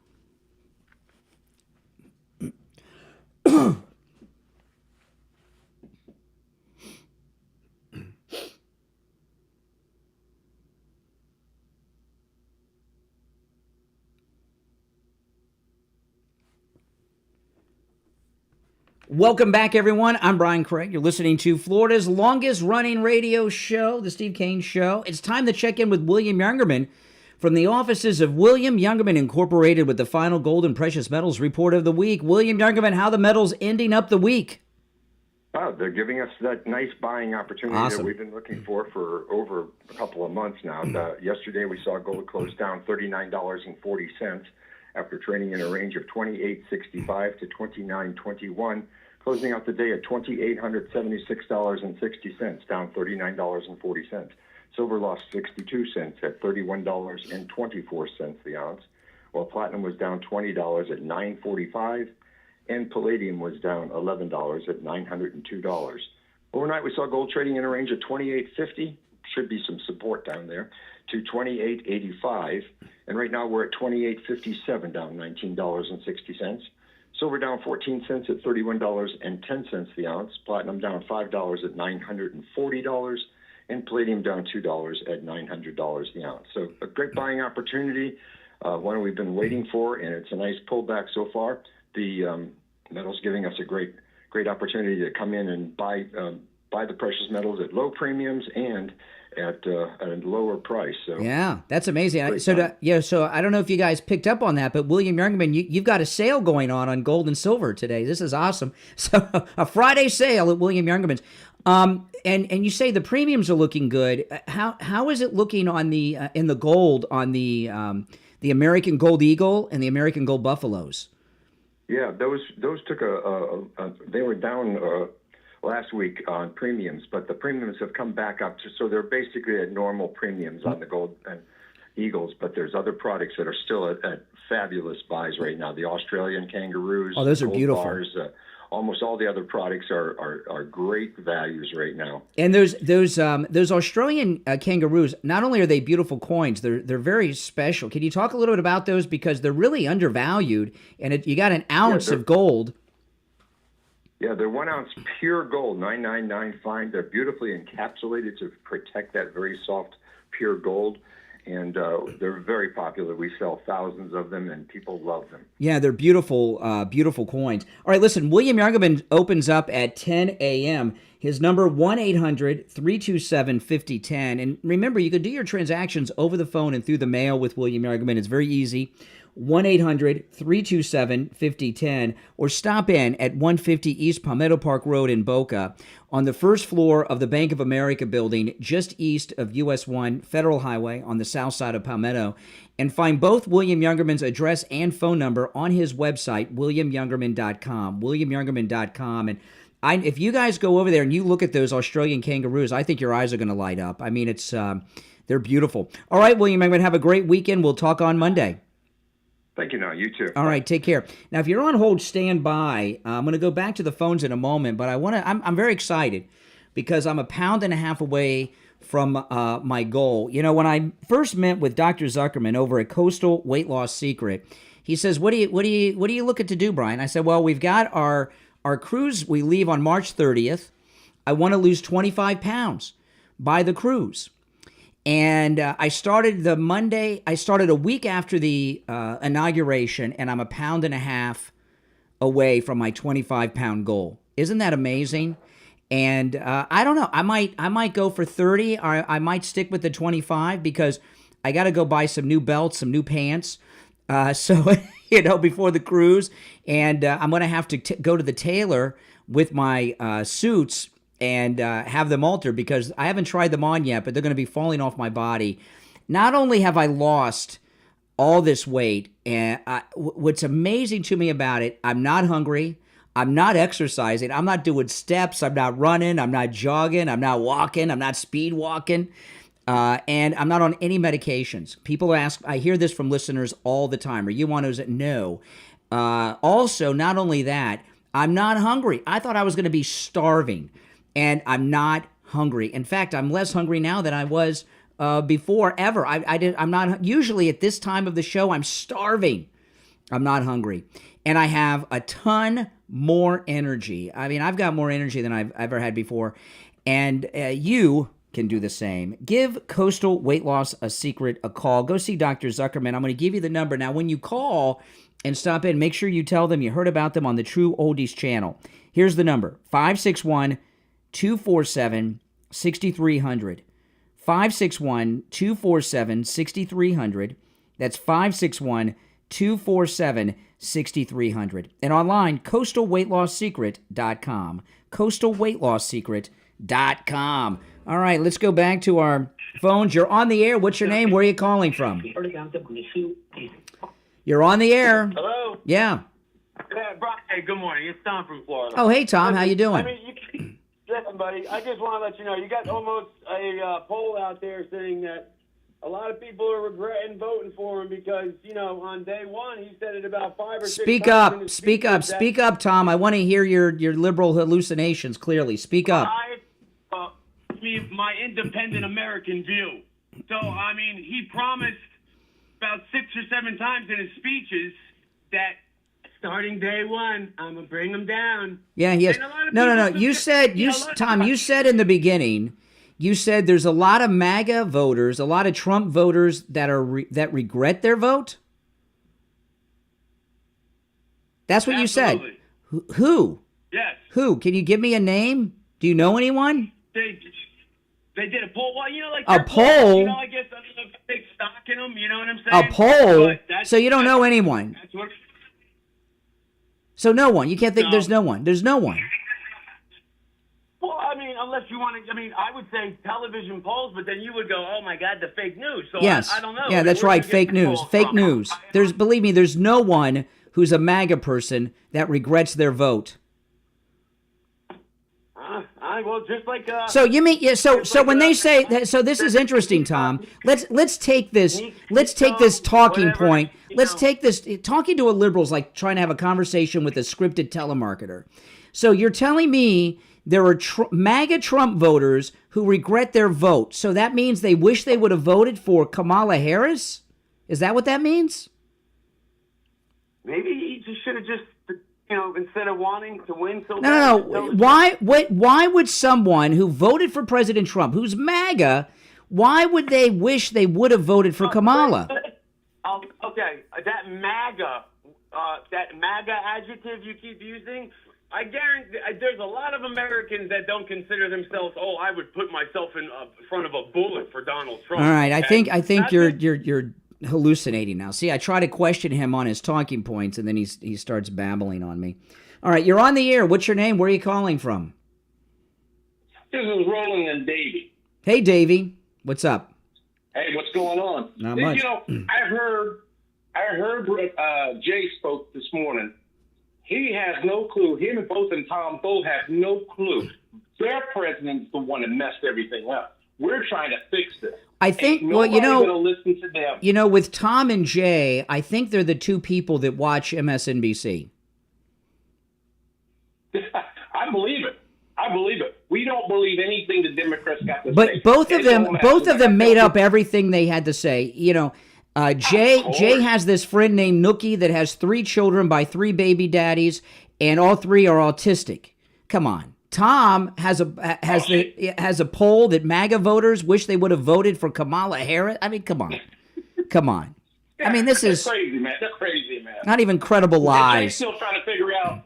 They can't even answer the simple question: what has your president done for you to make our life better? They still can't answer the question. Well, Donald Trump is their president. That's what really freaks them out. Donald Trump is their president, and he's our president. Oh yeah, and I can't wait. I cannot wait. I tell you what, my life turned around. I'm glad that man's back in. I want to let Jay know I am a black man, and I voted for Trump. Yeah, I know you're. I know you're black. We can tell you're black by your voice. You sound black.